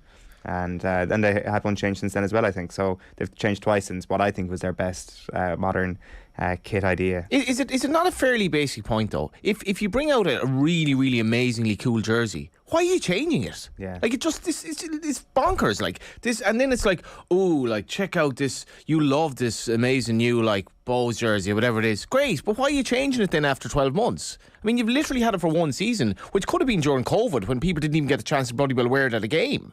It just seems so horribly commercial to just keep and they just lose value then. You just forget. Galway United probably had some great jerseys over the last 10 years. I just don't remember them because they've had too many of them. Yeah. You know what I mean? And I mean, it's a first world problem, but it's a real first world problem. Yeah, I get the sense that you care about that subject a small bit. It is 8:42. You're with us here on OTB AM, which is brought to you live each morning by Gillette Labs for an effortless finish to your day. We're going to have Mayo football legend David Brady with us very shortly. But before that, here is Republic of Ireland goalkeeper Courtney Brosnan speaking to us ahead of Vera Pauw's side's World Cup qualifier against Georgia next Monday. Just about your own role in the team. Obviously, at the start of the campaign, it felt like the number one spot was very much up for grabs. Vera Pauw picked you, and you can see just game by game you seem to be growing in confidence. So when Vera told you that you were going to start that Sweden game in Tala, how much of a confidence booster was it? Yeah, I've said it a million times before. We obviously have a great goalkeeper squad, and I think we're working every day to be the best and obviously be ready when our name's called and when we're needed. So I think that's kind of what I've tried to focus on, just doing my best in training, showing myself, and then when I get my chance in the game to kind of show what I know that I'm capable of. So I think it's obviously great to go out against a team like Sweden and put in a solid performance. That definitely helps to boost the confidence. And like I said, we're building something as a team here, and then it's nice to personally continue to build alongside that as well. Goalkeeper is that position where you might have to wait a while to get a chance. You have your chance now, but just in terms of you touched on something there with the other goalkeepers, there's always seems to be a very close relationships or relationship rather with goalkeepers, almost like that the goalkeepers union where they're all rooting for you. Yeah, I think obviously it's just such a unique position, and the only other people that know what it's like to play the position are the ones that are also playing it. So I think that obviously creates the unique bond within the goalkeeper group, because they know what it's like to play in those games or make saves and things like that. So I think that just helps us to continue to be close and to support each other, and everyone knows whoever's playing that the rest will be there to back each other up and things like that. That was Courtney Brosnan in conversation ahead of the continuing quest for qualification for the Republic of Ireland towards Australia next year. It is 8:44. You're with us here on OTB AM, which is brought to you live each morning by Gillette Labs for an effortless finish to your day. It is going to be a big day of football, in particular on Sunday. Of course, it's 2 days of football, but Sunday's looking like it's going to be the biggest crowd in Croke Park since before the breakout of COVID. So you've got a couple of massive fixtures there. Galway against Armagh at 1:45 and Kerry against Mayo at 4 o'clock on Sunday. The Saturday fixtures are Derry against Clare at 3:45 and Dublin against Cork at 6 o'clock. So four really good fixtures there. And Kerry travelling numbers? I don't think they'll need to fill that place out. Mayo and Armagh might do it themselves, and I think Galway will probably travel in a good degree as well. David Brady, Mayo legend, is with us on the line. David, welcome back to the show. We haven't had you on in a while. Thanks. It's been keeping quiet but nice to be back, and hope yourself and Johnny are well. Yeah, all good. Yeah. So I was on the phone to you yesterday, and I think you kind of made the point that Kerry just need to show up on Sunday, and this is what the Mayo folk have been saying all week, that this is just going to be. The Kerry are already home and hosed. The Mayo will be doing well to keep the ball kicked out to Kerry. The ability of Mayo people to yarrow well, I will say, isn't very subtle. Yeah, I think you were the one that said on that Kerry only need to show up on Sunday. But look at it is a little bit different, and I think the reality is a little bit different as well. That Mayo are really up against this, up against a Kerry team that have beaten them twice already this year, both in the National League and the league final. I think the league final probably is the most telling thing to where them both teams were at that time of the year. But it really is a mountain for Mayo to climb. It's not saying that they have no hope to have, and they always will. This team under James Horton have always been competitive and always given it their utmost. And I think it is a real challenge, but you can't go without saying that Kerry are red hot favourites for this game on Sunday. We're just going to take a pause right there while we try and improve that line just a little bit, so we can hear your hot takes crystal clear before Sunday. Are you going to come back on the fact that he claimed that you essentially said Kerry only have to turn up? Well, I clearly didn't say that. It is mad though. I was just right. It was in the program. The contrast of their preparations, it is literally polar opposites, and that has to be a small concern that you're coming in so cold to a game where you've typical Mayo preparation, stumbling through a couple of qualifiers, and kind of coming to hand, so to speak, against, and it's kind of hard to know how it'll work out in that regard. So the preparation thing is really interesting. So Kerry haven't played a game that had an uncertainty of outcome since the league final. That from, I think today is 80 days exactly. Since 80 full days since Kerry have had a game where they don't know the outcome of that game. That's extraordinary. I think what's creating an extra layer of nervousness is not so much Mayo, it's because Kerry also went a huge period of time without a meaningful game last year, and it bit them in the arse once they got to Croke Park. They hammered Tyrone. They scored 6 goals against them in Fitzgerald Stadium in the league last year, and then got beaten by Tyrone at Croke Park. The gap between those two games was 77 days. I counted it yesterday. It was 77 days. We're now 80 days out from the league final. So the gap between the two Kerry and Mayo games is bigger than the two Kerry and Tyrone games. So anybody who kind of brushes off this idea of being undercooked, or that it couldn't possibly happen again. It happened last year, and there's a bigger gap this year. Now the thing is, they have surely taken into account a lot of the learnings from last year. They have brought in one of the best defensive coaches in the country, which has statistically improved them defensively in a way that I didn't see coming. They've conceded far fewer goals this year in the league compared to last year. In the Munster Championship last year, they did concede a goal in every single game, and the goals screwed them against Tyrone. This year they didn't concede a single goal in the Munster Championship. So if Mayo don't score a goal against Kerry, I do not think they will win, and I think Kerry have a very good chance of not allowing them to score goals. And that would be the one thing that I would read into. But we've got to stop basing this whole notion that Kerry are going to hammer Mayo on the league final, because that is just so irrelevant, not just because of the 80 days, but because Rob Henley wasn't playing that day, Oisin Mullen wasn't playing that day, Paddy Durkin wasn't playing that day, Diarmuid O'Connor wasn't playing that day, Owen McLaughlin wasn't playing that day, Jordan Flynn came off injured, famously David Clifford standing over him, Cillian O'Connor only played the last 15 minutes, Padraig O'Hora was left to mark David Clifford one-on-one. That will not happen again. I'm not saying that's going to make up a 15-point gap, but Jesus, if you're like looking at the league final and say, well, Kerry hammered them last time they played in Croke Park, therefore they'll do it again. This is a completely different universe to the one that we saw at the start of April. For the record, I do think Kerry will win on Sunday, but this idea, like Kevin McStay during the week described Kerry, Dublin and Derry as shoe-ins, and like I just can't see you putting Kerry. Mayo are never, like, whoever's playing Mayo is never a shoe-in, like. But that's, I just don't think you can put Kerry, Dublin and Derry into the same category this weekend whatsoever. Dublin will obviously win. Dublin are in a category. I actually don't think Derry are going to hammer Clare, but I wouldn't call Kerry shoe-ins at all. And I think Kevin McStay is playing the Mayo man a bit there, where he's like, yeah, sure, you know. I'm not sure he believes that. He went on to say that beating Kerry would arguably be Mayo's most audacious win to date. David Brady is back with us on the line. Would it be Mayo's most audacious win to date if they were to win on Sunday? It would definitely won't be a win against the odds, but this is a team that the vast majority of players are well capable of beating any team, and we've seen that going back to 12 months ago. When they beat the reigning All-Ireland champions in Dublin.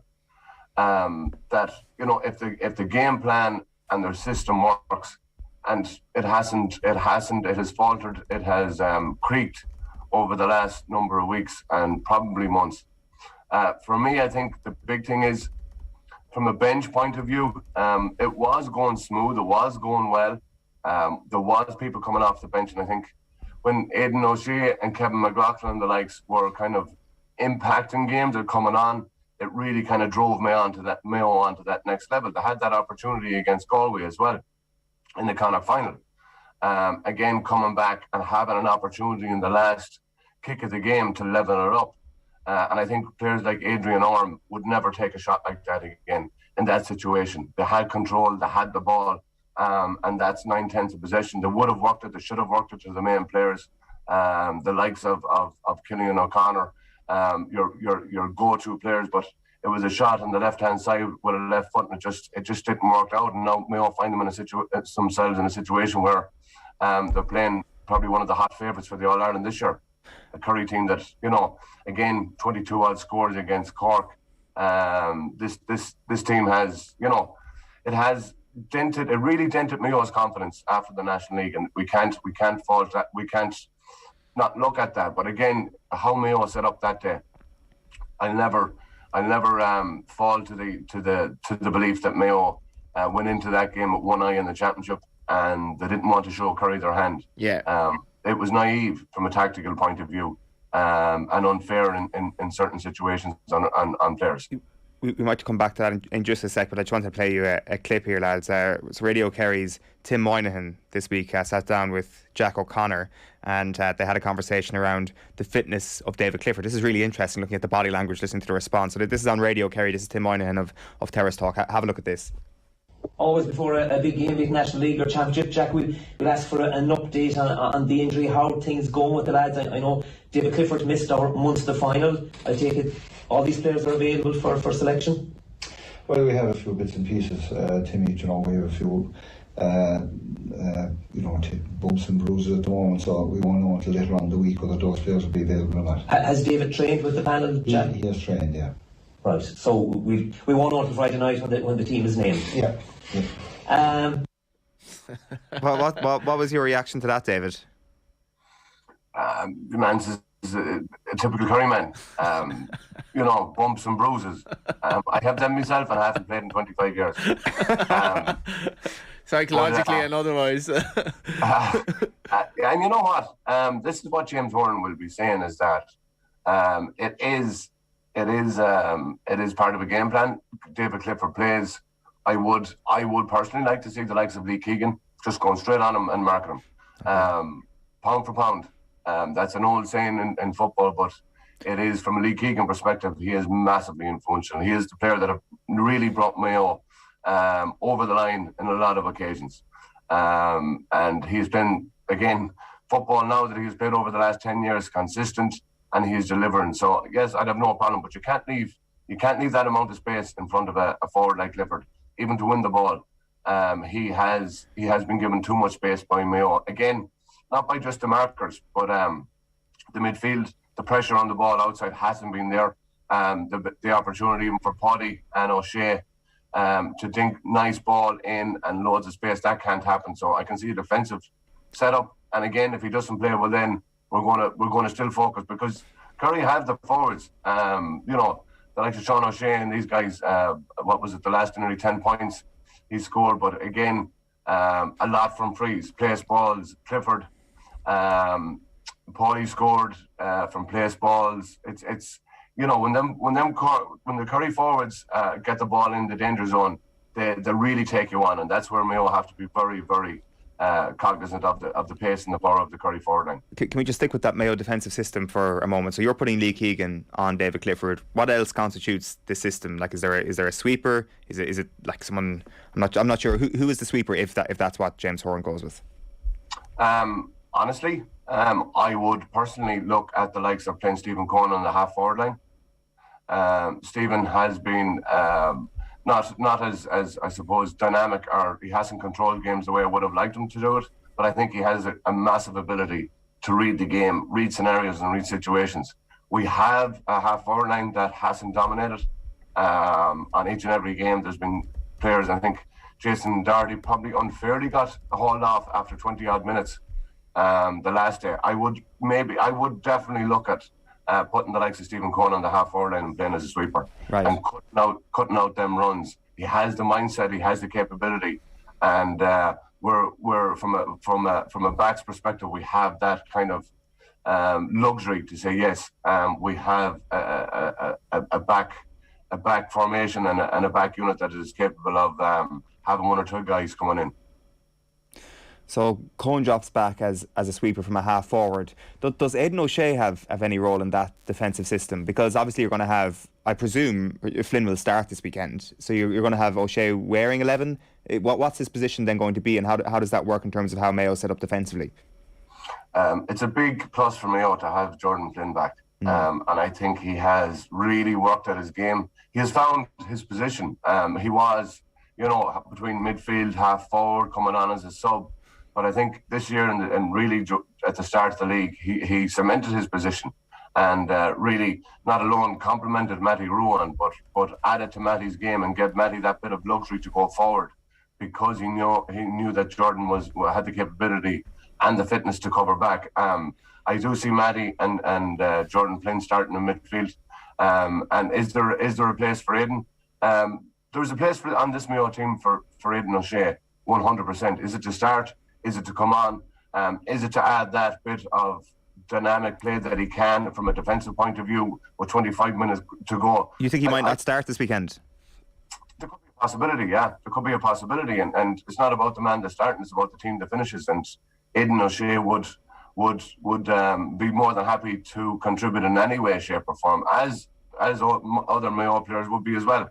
Do you play Aidan on the half forward line and have him dropping as a sweeper, or do you again go like Aidan has played all positions this year except full back? He's played centre back, he's played midfield, he's played centre forward. I could actually see him also being probably the fulcrum of in the full forward line, and I'd like to see Kenny O'Connor come out to the half forward line a little bit more. I think he's been a little bit blocked up, a little bit of devoid of space, and I think he probably needs space to get into the game coming back from the injury. He can find himself probably a little bit choked in the modern game in the corner forward, full forward position. I'd like to see him coming out a little bit. Against Kildare, Dave, you had 10 individual scores from play. Like, is that a good thing, or are Mayo basically lacking the marquee forward to win a game where a marquee forward is likely going to win it for Kerry? Look, it always the forwards always take the glory. But from our perspective, there was actually one or two plays in the Kildare game at vital stages where a forward didn't actually touch the ball from the one end of the pitch to the other when the ball went over the bar. Again, it was back to Mayo's strength. Their half-backs, their full-backs, strong running. And I suppose when teams are playing a defensive system, you need to be cognizant and you need to have backs that can play as forwards. The likes of Pádraig O'Hora setting up Oisín Mullin's goal. The forwards haven't been functioning that the way you'd want them to be as what you call marquee. But I think they have the ability as a unit to play together. But I would like to see the likes of Killian coming out a little bit more. I'd like to see Jeremy getting a little bit more involved in the game. He has been on the periphery. So there's a lot of ask from a lot of players, and I think we can't say, oh, maybe they might, because they've done it in the past and they're well capable of putting it up to this Kerry team on Sunday. That's really, like, there's a lot in that. Like, can I just put you on the spot here? If you were managing this team, how would you pick it? So, like, are you saying that you would put Aidan O'Shea in on the edge of the square and go for like a twin tower setup with himself and Jack Carney and have Cillian O'Connor as what is essentially a half forward? Is that what you would do this Sunday? Mayo have the ability to have the players. It's just probably to get the actual game plan and to tweak the tactical point of view. You're not going to turn the world upside down and say everything goes through Aidan O'Shea. It doesn't, but I think it is a very viable option. And again, you're not going to have the same team talk and same tactical plan as you had in the National League final against Kerry. That's not going to work. You tried it, tested, didn't work, you move on to something else. But I do think we have to bring something a little bit different. And I do think the pace of the game, the intensity of the game, probably at this stage of his career doesn't suit Aidan up and down around the middle for that vast majority of the time. And I think, yes, he has the ball winning capabilities to be in the full forward line. Jack Carney in there is a fine young fella, serious pair of hands. There could be a lethal combination together. But I definitely think a defensive, from a sweeper perspective, does Kevin McLaughlin come back in and play his old style sweeper sitting back? I think it was more Stephen Rochford's era than anything else, but they need to be defensive. And the thing is, Eoin, Johnny, if this game is in, and it doesn't matter if Clifford plays or not, and there's 10 minutes left and there's a point in it, there'll be a lot more than bumps and bruises, because that's when Mayo, and we've seen it against Kildare, and we've seen it against the Dublins, and we've seen it against numerous teams over the last 3, 4, 5 years. If the game is there to be won in the last 10 minutes, I'd have a little wager. Right, so you think that Kerry kind of need to win this game, like by 5 points, the direction? Halftime is vital. Whoever, like even in the National League game this year, and you've seen it in a lot of the games. You've seen it in the Armagh Donegal game. The vast majority of games that Derry have played this year, the team going in at halftime with a lead brings a massive amount of confidence, a massive amount of momentum. Yes, our tactics are working, our plan is working, everything we said is working, because you're going in 2, 3, 4 points up at halftime.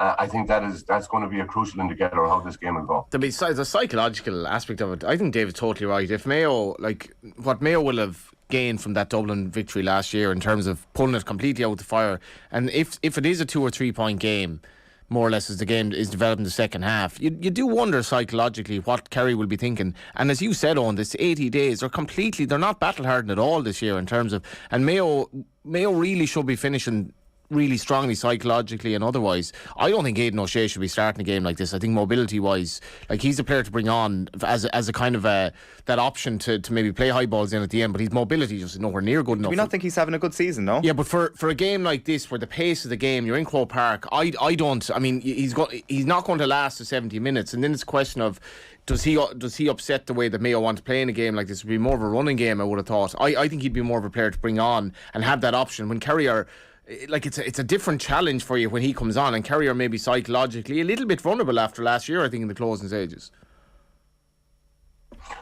And on that, that's what a team is about, and like, people have the wrong opinion about Aidan O'Shea. He thinks he needs to be front and centre. He doesn't. He's a vital player for the last decade and more in Mayo, and I think whatever role, whatever part he will play as an individual, as a team player, is vital with Mayo. But it doesn't mean that You have to have 70 minutes, or you have to have 7 minutes. If there's a win from a Mayo perspective on Sunday, that's the most important thing from a county, from a team, from a dressing room, and you refocus then, and you have a potential Dublin in front of you, so you have no time to celebrate there. I appreciate that the majority of this conversation is around how Mayo set up, especially kind of like in attack and the little constellations that they might have. But like, I'm really interested in Ryan O'Donoghue this weekend. Like, what percentage of fitness does he need to have for James Horan to start him, do you reckon? If he's like 75% fit, are you throwing him in, or is anywhere other than 100%, meaning that he's sitting on the bench for the start anyway? A man once asked me, he said, if you're 100%, you'll play. And if you're not, you'll win the game for us. I went, right.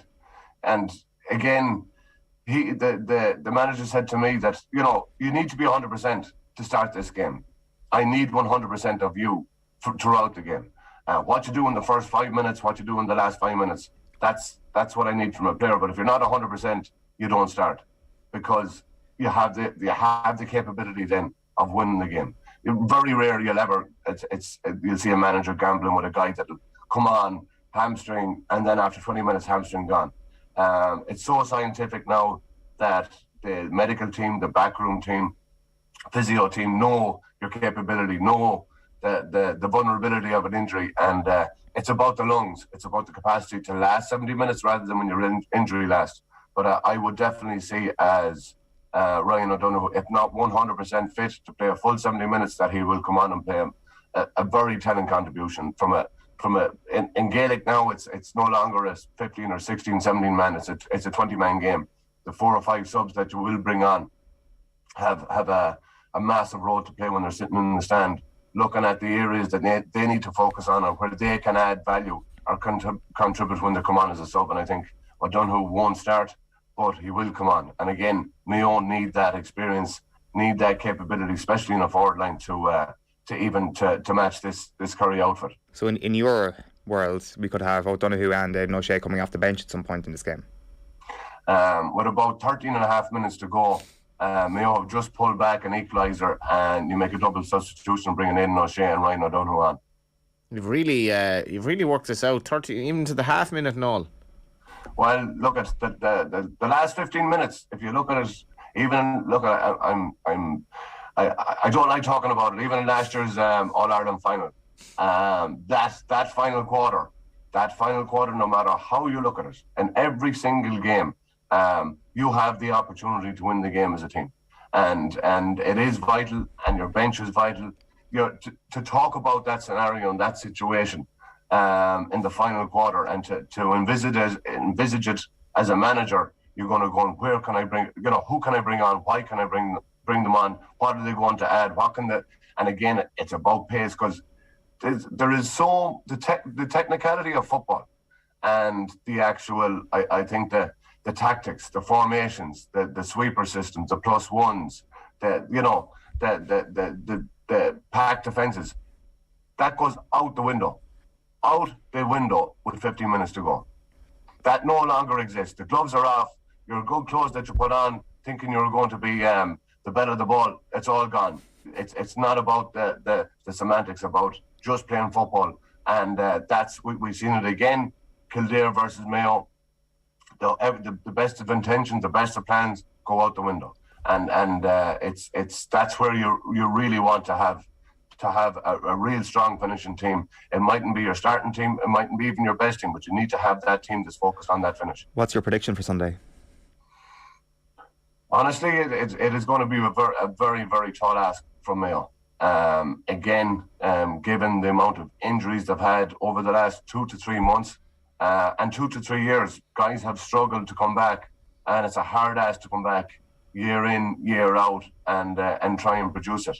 I'll never lose faith in this Mayo team. I'll never lose hope, and there is a hill to climb. But this Mayo team have and they're playing the All Ireland, I suppose, favourites, and that's where they'll probably bring the best out of them. But it is going to be very hard, and I see that Kerry are going to be dominant, and rightly so. Jeez, they're Mayo are 4-1. Like they're not a 4-1 chance in this. Like it's just everything about this Mayo team. What would you price them at? I think it'd be closer than that. Like it'd be more 1-2, 2-1. I hadn't looked at the odds. Just throw 4-1. Like I mean, there's a slight perfect storm element about it, David. I know you don't want to like talk of Mayo's chance, but like I don't see this being anything but close. I'd say we'd be 8-1 or 9-1 if you're really realistic. You're verging into the Kerry spiel here. Like there's a lack of consistency here, I will say, David. If I hate to be blunt. I do hope though. I do hope Mayo win All Ireland in the very near future, so that like it's kind of like waiting for the saviour. Once it eventually arrives, you'll be like, grand, we can kind of chill out now and enjoy life, because it's been a long old road. Look, we'll always enjoy life. Tell me 1 year in the last 13 years that Mayo haven't put in one big performance. Yeah. One big performance. 2018. In that year they did, but no, not from a final perspective. But they're going to be competitive, and it's going to come down to the wire. It's going to come down to the last 15 minutes. Yes, Kerry have the best bench. They have more experience. They have probably the best individual players. National League champions. It's all going very well for them. But even from the Cork perspective, and yes, again, Kerry scored over 20 scores in that game as such.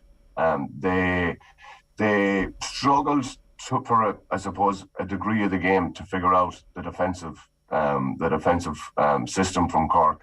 Mayo will have learned a few lessons from that James Horan could take, and again, be a double team guys. But it is a massive weekend for football. And it's a long time since we had this in the real world outside of COVID. Yeah. Croke Park Saturday, Croke Park Sunday. Now looking for tickets, and it's really where we've come back, boys, and it's been a long 2 or 3 years to get to this normality and quality and class in Croke Park. Yeah, I can't wait. David, Brady, thanks a million. Enjoy. Thanks, sir. See you on. See you, Johnny. See you. What do you think they do with Clifford? Well, as David said there, I can't remember the exact quote. You're either 100% and you're going to start, or else you're going to come on and win the game for us. And I'm pretty certain David Clifford is not 100%. Really? It's like, if he's not 100%, like, there's been a lot of wild, different speculation, and a lot of it is incorrect. But the one consistent thing is that David Clifford is not. It's not 100% fit, and I think Mayo will target that if he starts. So I don't know. Is he the sort of player though who can come on and impact the game? Of course he is, because he's potentially one of the best players. But I didn't see the Kildare game, but like Daniel Flynn got 1 point, which. Yeah, like Daniel Flynn's been playing a bit differently this year though. Like, I mean, dropping a bit deeper, trying to bring in players, and they missed a load. Like, I mean, it feels that there was just the way the camera angle was set up. It was getting the ball on the right hand side, cutting it on the left, and a shot that would drop short at the left hand post, and that just happened again and again and again. It probably only happened like 2 or 3 times, but it felt like Kildare kept opting for that shot, and like it could have been a very different story had Kildare got rid of that old adage of Kildare can't score points, and like that's something that tripped them up in 2010, I thought, and it's something that came back to bite them a couple of weeks ago as well. So I am amazed 4-1 now, I have to say, like, because there's nothing historically to suggest that this. I mean, I know you look at the league and that, but it's hard to. I think the Jack interview is very interesting, his body language, but if Clifford isn't 100%, surely like. Yeah, you can look at the league, as you say, but also in the league, these are team number 1 and team number 2 from the league for a 4-1 shot. Yeah. Teams in the league. And Mayo and Croke Park. When did they not go very, very close at the very least? When like ever? Their season's on the line. Yeah. Yeah, I don't know. It is 12 minutes past 9. We're going to have Kevin Walsh with us in just a moment. OTB AM is brought to you live each morning by Gillette Labs for an effortless finish to your day. Coming up on OTB Sports Radio today, we've got Michael Owen's Life After Football. That was the pre-Love Island version of Michael Owen's No Love Island chat on that. Paul Rouse on his history of sport from 3 o'clock. A rugby panel from 4 o'clock around the Oma bombings. And then 6 o'clock is OTB Gold with Ogie Moore in conversation with Joe. Off the Ball is live on your radio tonight with Richie McCormick in the hot seat. You can follow Off the Ball across all our social channels. You can subscribe to our YouTube channel, and be sure to download the OTB Sports app for the latest and best in sports content and analysis. We're back after this break with former Galway manager Kevin Welch, looking ahead to Saturday and Sunday's All-Ireland football quarterfinals. OTB AM on OTB Sports Radio, Ireland's first and only sports radio station. Marginal gains? XG? Top speed? Recovery? What's it all about? Want to improve but don't know where to start? With more data than ever now available, OTB Sports have teamed up with Whoop to cut through the noise and help you raise your game, no matter the sport. OTB Sports are delivering the metrics that matter. Meaningful metrics in partnership with Whoop, the personalised digital fitness and health coach that helps you unlock your inner potential. See whoop.com for more. Follow OTB Sports social channels for the best insights and stats this season. OTB AM with Gillette. Get into your flow with the new Gillette Labs Razor with exfoliating bar. It's 14 minutes past 9. You're very welcome back to OTB AM. We are continuing our build-up to the All-Ireland football quarter-finals in Croke Park this weekend. We've just been chatting Mayo against Kerry with David Brady. We'll be chatting to Kevin Walsh in just a moment about Galway Armagh. How are you feeling, Johnny, before you get to him about the confidence levels for this one? It feels very, very hard to find anybody who can give me a definitive answer to how this game is going to go. Yeah, it looks very nicely poised.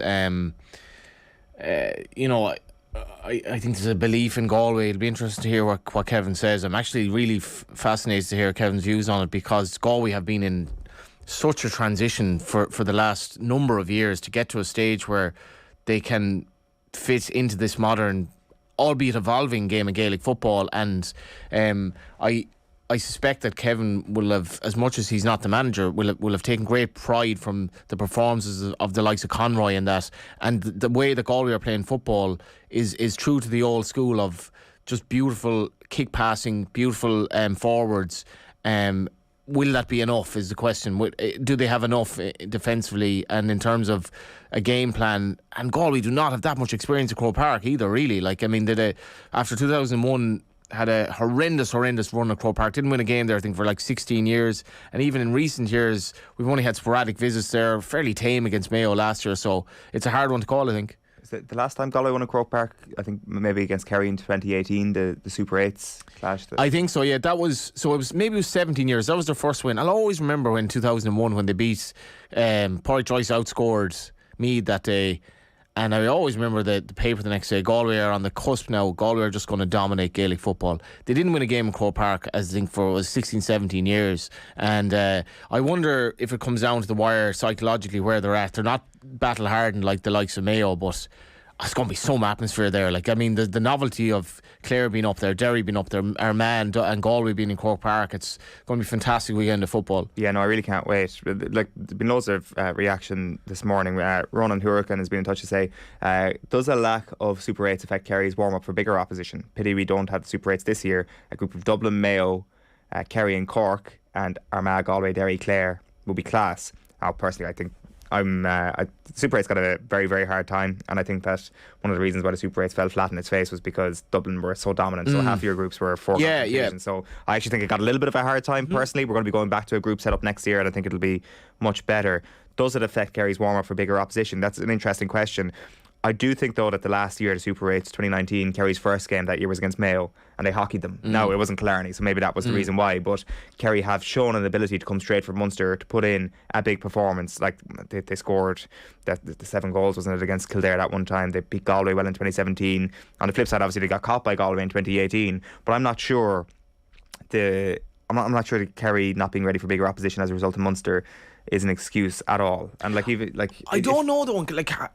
As a coach, what is there anything you can do to sort of make them that war ready against a Mayo team that it's so typical of Mayo that they've been able, they've now had, what are you talking, 3 hard games already. And that does stand to you, I think. It does. I think psychologically it does. How come the Dubs managed to come through Leinster? To say that they were unscathed would suggest that somebody even tried to land a scratch on them over those six in a row and still managed to destroy teams routinely in I think their squad depth was so insane that you just had to be at it or you weren't That's playing. What people are talking about with Kerry at the moment, that they have that level of squad depth where you have Yet you're fretting hugely over Clifford. Fretting hugely over Clifford because he is an absolutely amazing player. If you want to lose a player in one position, I would say that corner forward position is the place where you want to lose a position, because for the season so far, Paul Ganey, Tony Brasson and Killian Spillane have been competing for one spot in that forward line, who would get into a lot of other teams in the country, a lot of the other top teams in the country. So we'll come back to that in a while, but we do want to focus on the Galway Armagh match, and delighted to say that Kevin Walsh is with us on the line now. Kevin, how are you getting on? Morning, guys. How are you doing? Very well. So we were just talking about that Croke Park element a few moments ago, and it's a really interesting storyline that's been spoken about for the majority of teams actually this weekend. You know, how do you handle Croke Park when you get there? It's definitely a thing when it comes to the Derry footballers. It still feels that there's a bit of a hangover with the Galway drought between 01 and 2018 in Croke Park, and maybe indeed for Galway's opponents Armagh. So from your own experience, Kevin, how much does the game change when you get to Croke Park? How much of a factor is it in your preparation? And look, I suppose it's a daunting enough area if you're not used to it, and I'd been long advocating that the dubs should be taken out of it for certain big matches, but and that's the reasons. And look at you, as I said before, you look at the bookies and the guys are used to it. It's a big help, but for these two teams, I suppose Galway and Armagh are fairly new to the occasion, so it should balance itself out, albeit 17, 18, 19, the Galway boys are probably more experienced than Armagh on that. But look, it's a totally, the pitch probably isn't that much bigger, really, to be honest, when you measure it, but it just plays bigger. And it's I suppose players getting their second wind and getting into the game is really, really important. So, look, it's a daunting, but it's a place every player wants to be. So, it suits certain players, it doesn't suit other players.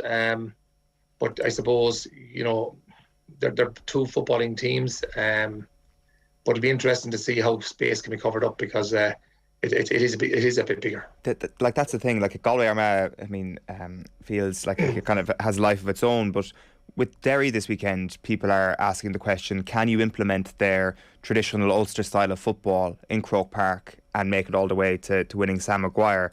Is that an unfair question to be asking, or is there challenges in implementing that sort of game plan in Croke Park?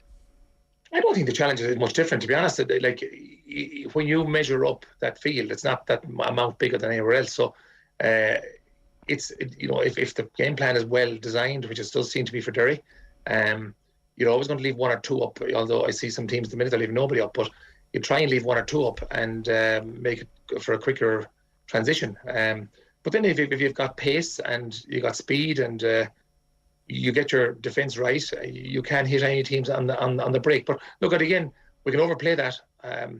You have to be looking at what the value of the talent. At the end of the day, you're not going to send a Group 3 horse to win the Derby. So like it's a lot of, I suppose, a big weekend to show if players can stand up and if they're up to this or not. I suppose we don't know that with some of the teams involved. You must be looking at the Irish Derby with Aidan O'Brien supplementing the filly there, Kevin, because he knew he'd only agree Group 3 horses, so he had to add her. Just before you came on, though, I'm very interested from a coach's perspective. If you're the Kerry manager, if you're Jack O'Connor, like, is there that concern? Like, how ready are we for war here, given our prep? Like, we haven't played for a proper game for 80 days. Like, is there anything you can do? And I know you can play challenges and so on, or is it just something you have to deal with? Something you have to deal with, but I suppose they've had a lot of time to get themselves right. Look, again, Kerry, I haven't won All Ireland, but they're still well used to Croke Park and the big occasions, the big fields. They're well used to that. That's not going to be a problem. I suppose the question you're asking is to implement their own game, but look, they're going to be fresh as well. They're long enough playing together. This team is very similar to the team that we'd have played back in 2018. Paddy Clifford is probably new. They've lost, I suppose, Crowley. Dave Moran isn't playing as much as he used to be. James Dunno has gone since that, but they have the whole team, apart from Paddy Clifford. So I don't think that it's going to be a massive issue for Kerry, to be honest. On the curtain raiser then on Sunday, this Galway Armagh game, Kevin, as I'm sure you probably agree with, it's a very, very hard game to call. And when you try to dig down into what might edge it for either team, you start to look at matchups. If you just start with Galway first of all, and that Galway attack, I mean, these three lads from your time there very, very well, and Shane Walsh, Paul Conroy and Damien Comer. Is it still very much a case of if you stop those three lads, you've got a very, very good chance of stopping Galway, or have they moved beyond that point? Yeah, look, this is the first real test to see that. And And again, we don't even know how actually good Armagh are, because they actually didn't win Ulster. So, and Ulster at the minute, doesn't seem to be as strong as it was. So it's hard to know. There's a lot of unanswered questions here. I suppose, Damien, Sheahan, they're 28, 29 now. Paul Conroy is in his 30s. There's no doubt they've been the big players so far. But, you look back at the Mayo squad, the first game, there's a lot of unanswered questions. Even Paddy Durcan was missing that day, who probably would have normally picked up Shane Walsh. So, have they got the heavy treatment yet?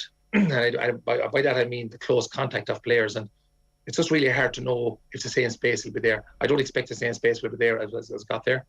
Roscommon was the other test. Galway really deserved to win that game by more.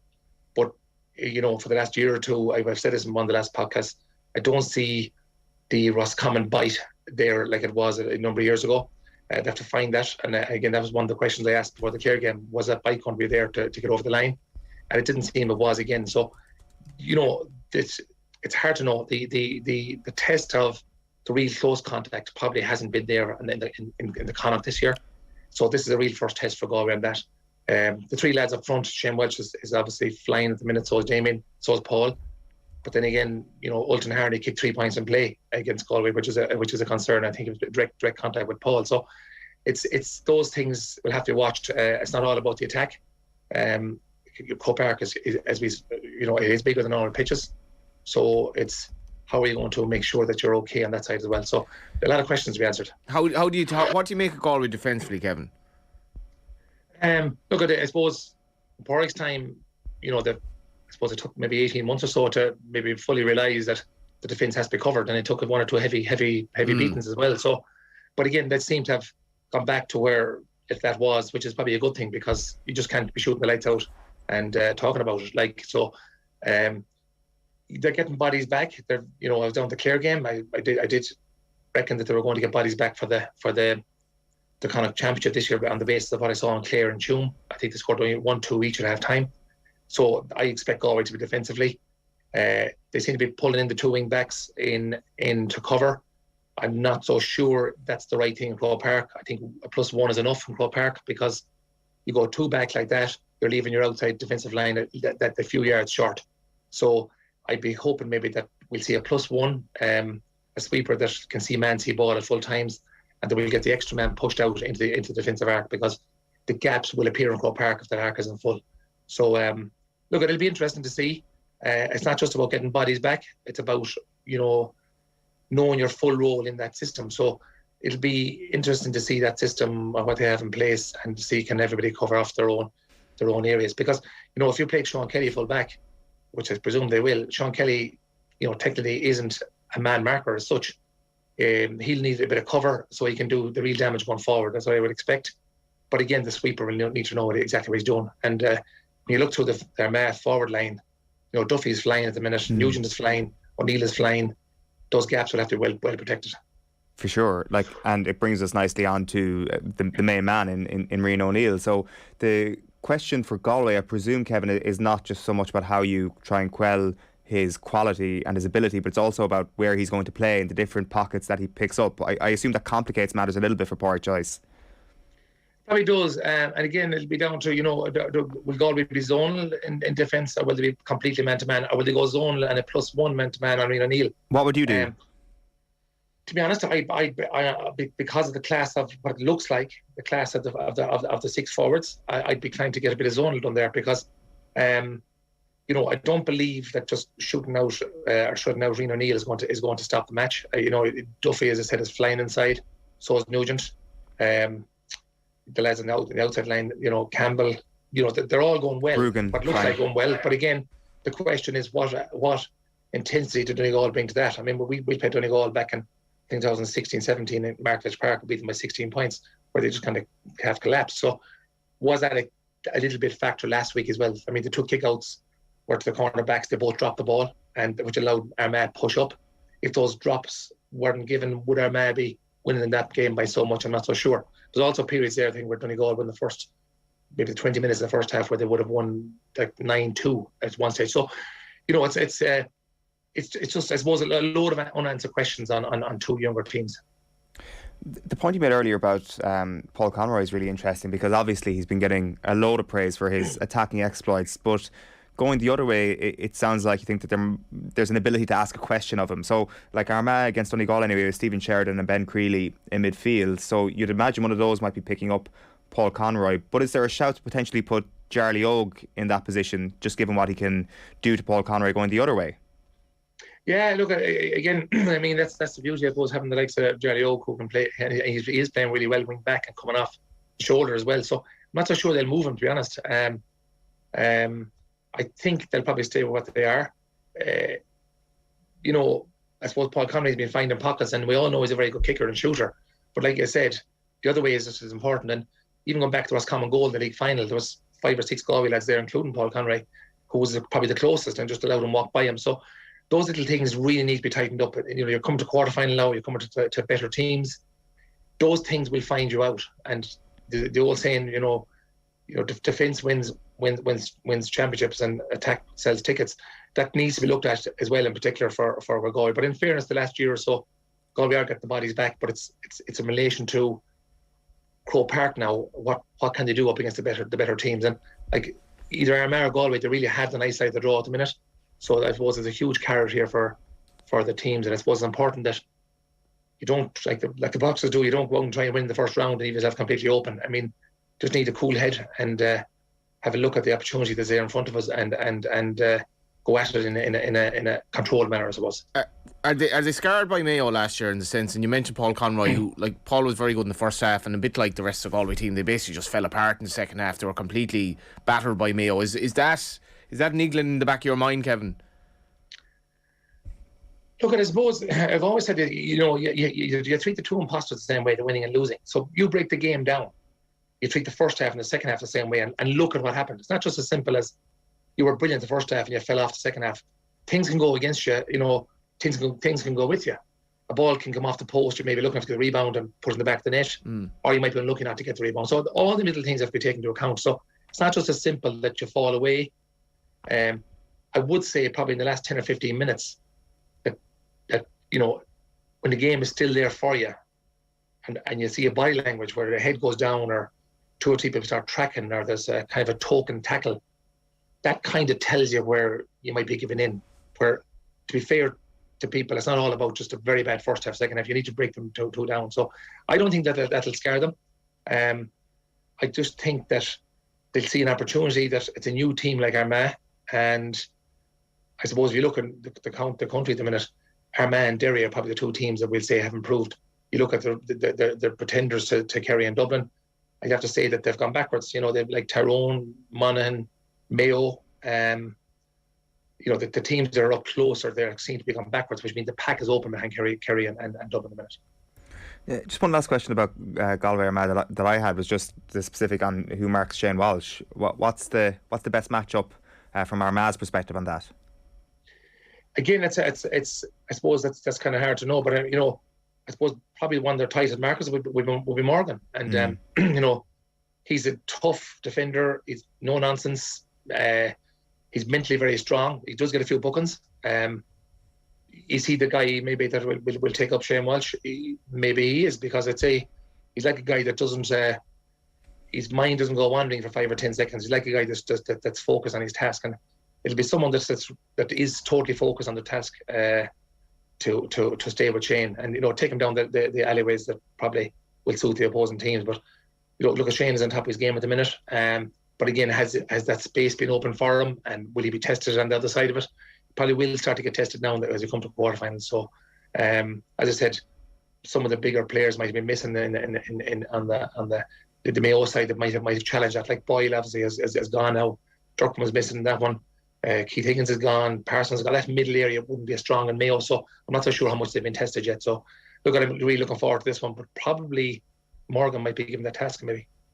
In terms of Galway's evolution kind of in the last 10 years since, I suppose, the Jim McGuinness era, really, like, how did you find that, Kevin, as somebody, and maybe it's a lazy thing to say, oh, Galway, the football purists, always remember you as a player in that era of Gaelic football. How did you find that transition? Because it never looked easy for Galway, and like when you had what was considered a defensive system in an era where everyone had to play that way. How hard was that to inculcate in a Galway DNA that just didn't seem to have it?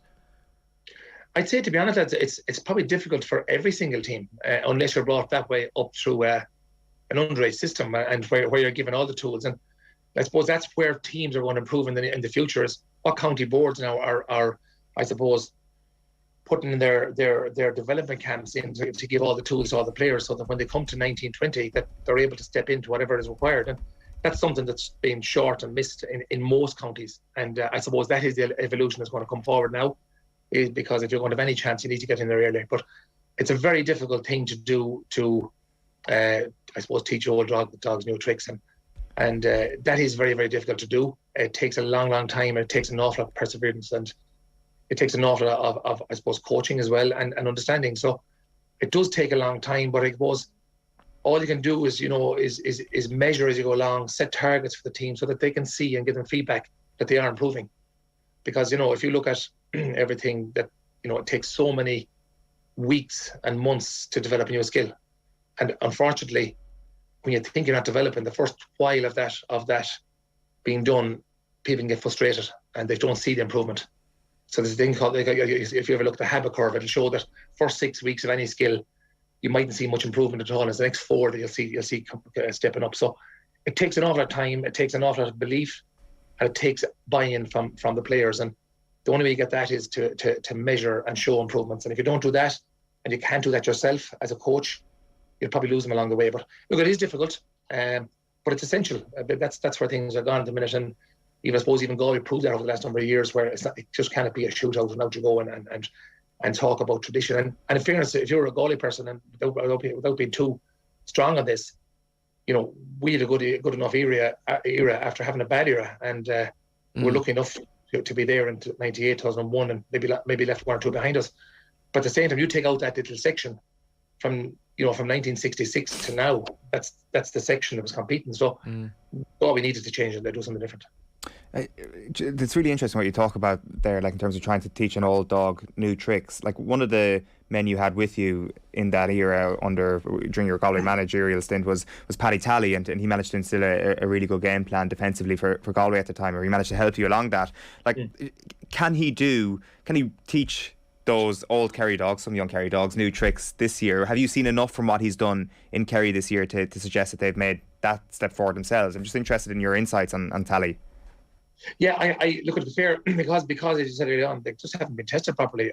I'm not sure yet where that's gone to, and I'm really looking forward to it from quarterfinal stage on for Kerry, including against Mayo, because Mayo will test that. But it'll be really interesting to see. Like, I suppose Paddy came into us, he came in after the same year as he'd been out, so it was late January when he came in, so technically only a few months. I'm sure he'll bring some of that with him, and I'm sure he'll be trying a lot of that. But because in fairness, Kerry would have always been marking beside or right behind or tight, and always had the ability to hold up. But look, in defence, it's always you should delay, deny, and then defend. But Kerry were always defending first. So hopefully that, from Kerry's point of view, that Paddy will be shown how to play in front and that type of stuff, for Kerry are missing the pass. So, but again, I haven't seen that yet. But hopefully this championship is going to show us that now. Who's winning Galway Armagh?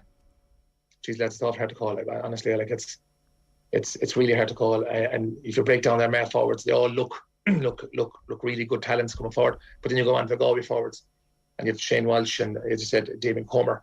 Rob Finnerty's kicking pints for fun when he gets space. Will that space be afforded? Not so sure. And then I suppose this is the supporting cast strong enough to those 3 or 4. That'll be told again. It's really difficult to call. I'd be only shooting, I guess, at it, and I suppose that's why the bookie hasn't needed money. But it'll be interesting to see what type of defence is deployed in Croke Park. It's a little bit more difficult. But look, I'd have to go from your own county in this one and hope to get off the line by 1 or 2. All right, Kevin, enjoy it on Sunday. Thanks a million for taking the call. No problem, guys.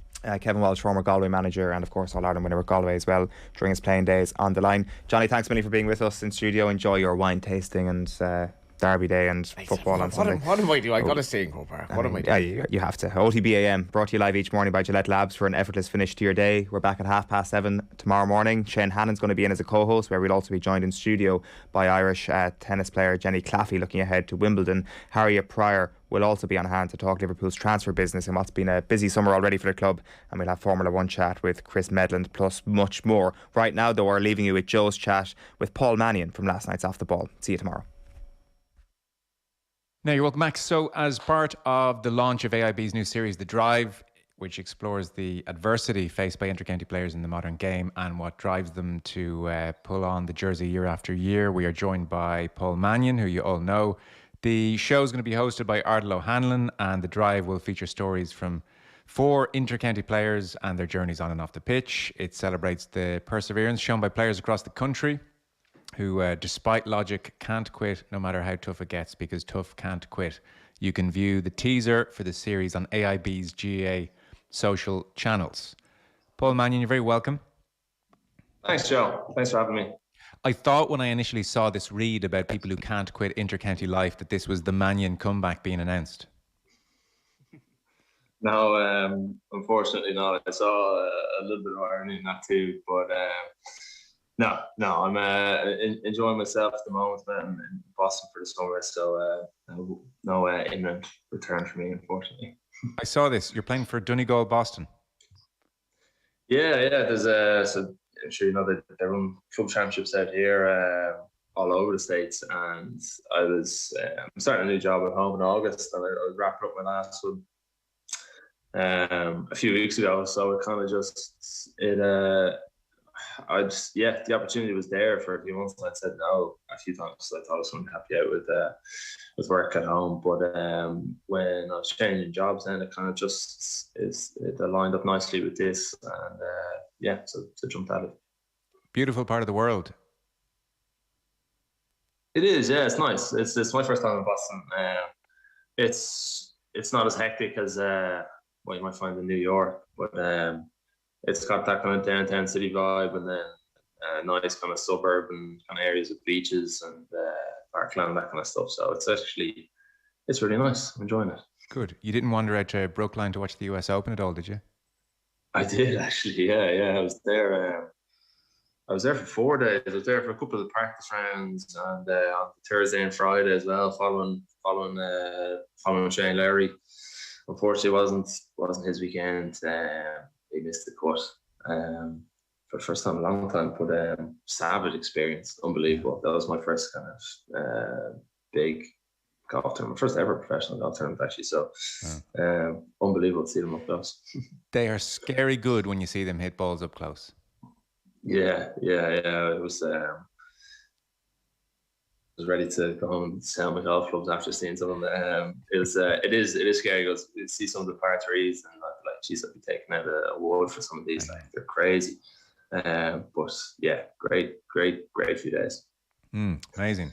And what's the football vibe over there in the summer? Because my experience of it is just hearing about intercounty players largely going out and joining up with the team like you've done. Is it very competitive? Is it like is your team mainly populated by locals and this is their meet and drink and very important to them, or is everybody just having the crack? Yeah. It's mainly populated by locals, so it's 13 aside, and each team has to have 2 of those 13 as US-born players. 8 of them have to be home-based players, so not necessarily US-born, but based in Boston. And I think it's you have to join by end of January or something like that. So not players that'll be coming out for the summer, and then so the remaining 5 can be players that have come out for the summer on J1s or whatever. So every team has a mix of those players, and yeah, they take it very seriously. This is their championship, like there's no going home to a club championship at home, and there's obviously no county championship. So this is their club. Like, a lot of them have been out here for years and years, and they've been members of Donegal Boston longer than they've been members of their club at home. So they're up for it. It's a short enough championship. There's only 6 group games, and then the top 2 teams going to the final. So we've won our first couple, so we're in good stead. But it's fun. It's fun. It's a different kind of challenge, but it's good crack. Yeah. And is there any like underlying resentment that, oh great, you've brought over Mannion, or oh Diarmuid Connolly was out here, like what the hell is this? Or is kind of there probably is a bit of that as well. Like, but every team is they'll try and bring over a few sanctions and lads that have they've been playing underage, under 20, or they've connection to clubs back home, or some other senior lads maybe that have been knocked out of the championship, intercounty championship early that have come over. So I'm sure I'll get a few clatters around the head before the summer's out, but it's part and parcel of it all. Yeah, you're very welcome. Now go home. It would be remiss of me not to tell the radio listeners on social channels. I'm sure they can see that you have bleached your hair. Are you not too old for this kind of crack? What's going on? Desperate. I am. Yeah, this is part of the whole quitting my job kind of thing. I was going traveling. I'm gonna bleach my hair. Paul, is everything okay? Is everything okay? It is. It's okay. It's okay. I'm going to barber today, so I'll get rid of this once and for all. Too much steak. But that's where I came from. So it genuinely is, I finished up at work, I'll be in a job very soon, I'm in the States, let's just do it for the hell. Pretty much. Okay. Yeah. Well, this was actually, I was in Spain on holidays. I had a few friends that were spending the summer in Valencia, so I went over to visit them before I came out here. And I was just like, give it a lash. Go for it, why not? Time off work, I can act the clown a little bit. What, because I know you've had, you were in China for a year and then you've done your studies. What world are you working in, by the way? What I'm working in tech sales, basically. So I've been working with Google Cloud for the last 2.5, 3 years or so. Oh. And I've left them. I'm going to a much, much smaller company. It's a startup. They'll be very small. So joining them now in August. Great.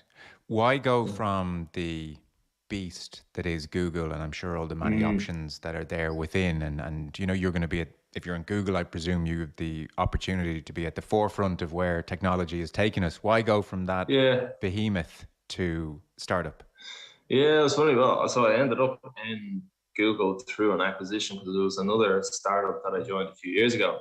So often it's these little startups. It's actually the startups that are at the cutting edge of technology and the new players on the market. And then the successful ones will often, they'll grow and grow and they might go public or they'll get acquired by the behemoths, as you say, the likes of Google. So that was what happened in the case of Looker, which was the name of the company I joined a few years ago. Okay.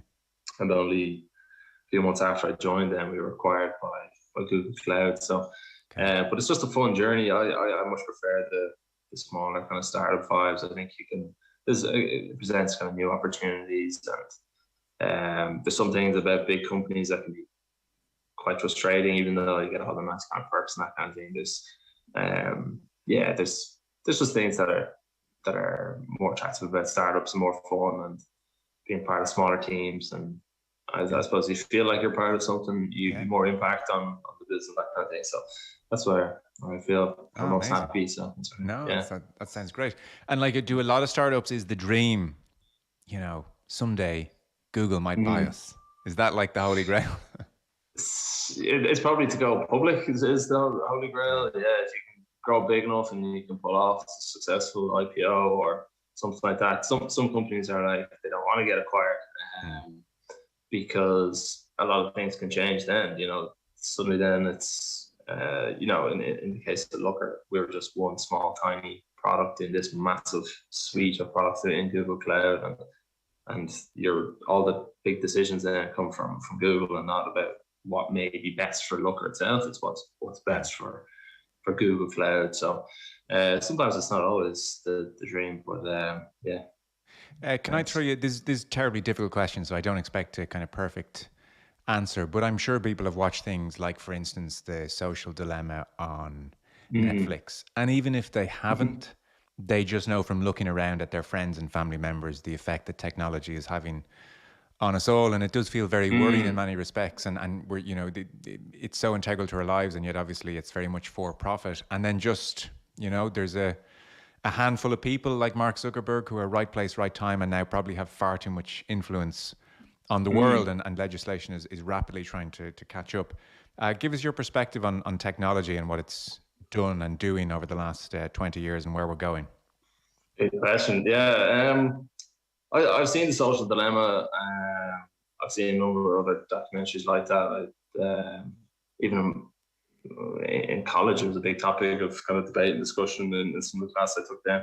It obviously is a problem. Like the biggest impact on it is just the day-to-day kind of discourse between people and what we can agree on, what's true and what's not true, and where we get our sources of news from, that kind of thing. And it's not just a kind of a tech problem. I see it here in the States. I've been sitting on the TV there, and I'm like, I'm sure on Fox News or one American news network here, just to see what's being consumed by half the population here. And if you're here on your couch and you're tuning into CNN all day, or you're tuning into to Fox News or one of these or Newsmax or it's, you're nearly literally living in another world, like, because it's everything is just flipped on its head, like, and I suppose that it's hard to agree on, kind of objective facts, and that great line of alternative facts a few years ago from Kellyanne Conway. It's look, I don't know the answer to it. It's obviously very tricky. I think Elon Musk and Twitter has been big in the news lately. I think he has got some good ideas. I don't think anyone should be as afraid of him taking over Twitter as they are. I think something as simple as just verifying all humans on social media is just like one of the most basic steps that tech companies can very easily take and should take. So there's obviously a lot that needs to be done, I think, but there's definitely some quick wins there, and that'll help a lot.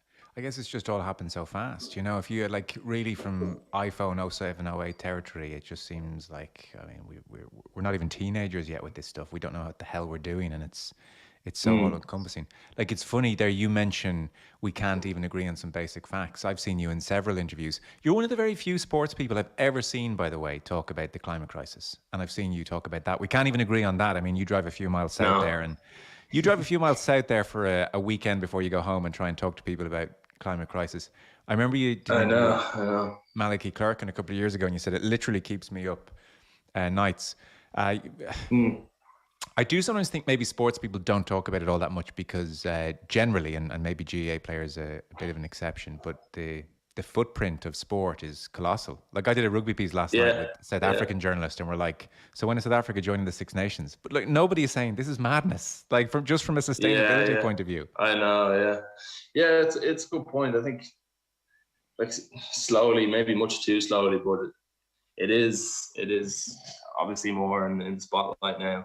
I love seeing even the likes of Gary Lineker. We see like tweeting a lot about it now, and so I think sports players can we can have an impact, and we can talk about it. Probably don't do too much with myself or as much as I should, but a good that Don't Look Up movie that I watched was the last year or earlier this year, and that came out. That was just like, this is it. This explains it all. And I couldn't believe a lot of friends and family that I spoke to, just they were like, I don't get that. It was a silly movie, like, and they didn't actually realize that this meteor was a metaphor for climate change. It was coming and it was trying to show people's reaction to it. Like, what if climate change was a meteor that was coming to destroy it all, and what if everyone reacted in this crazy way?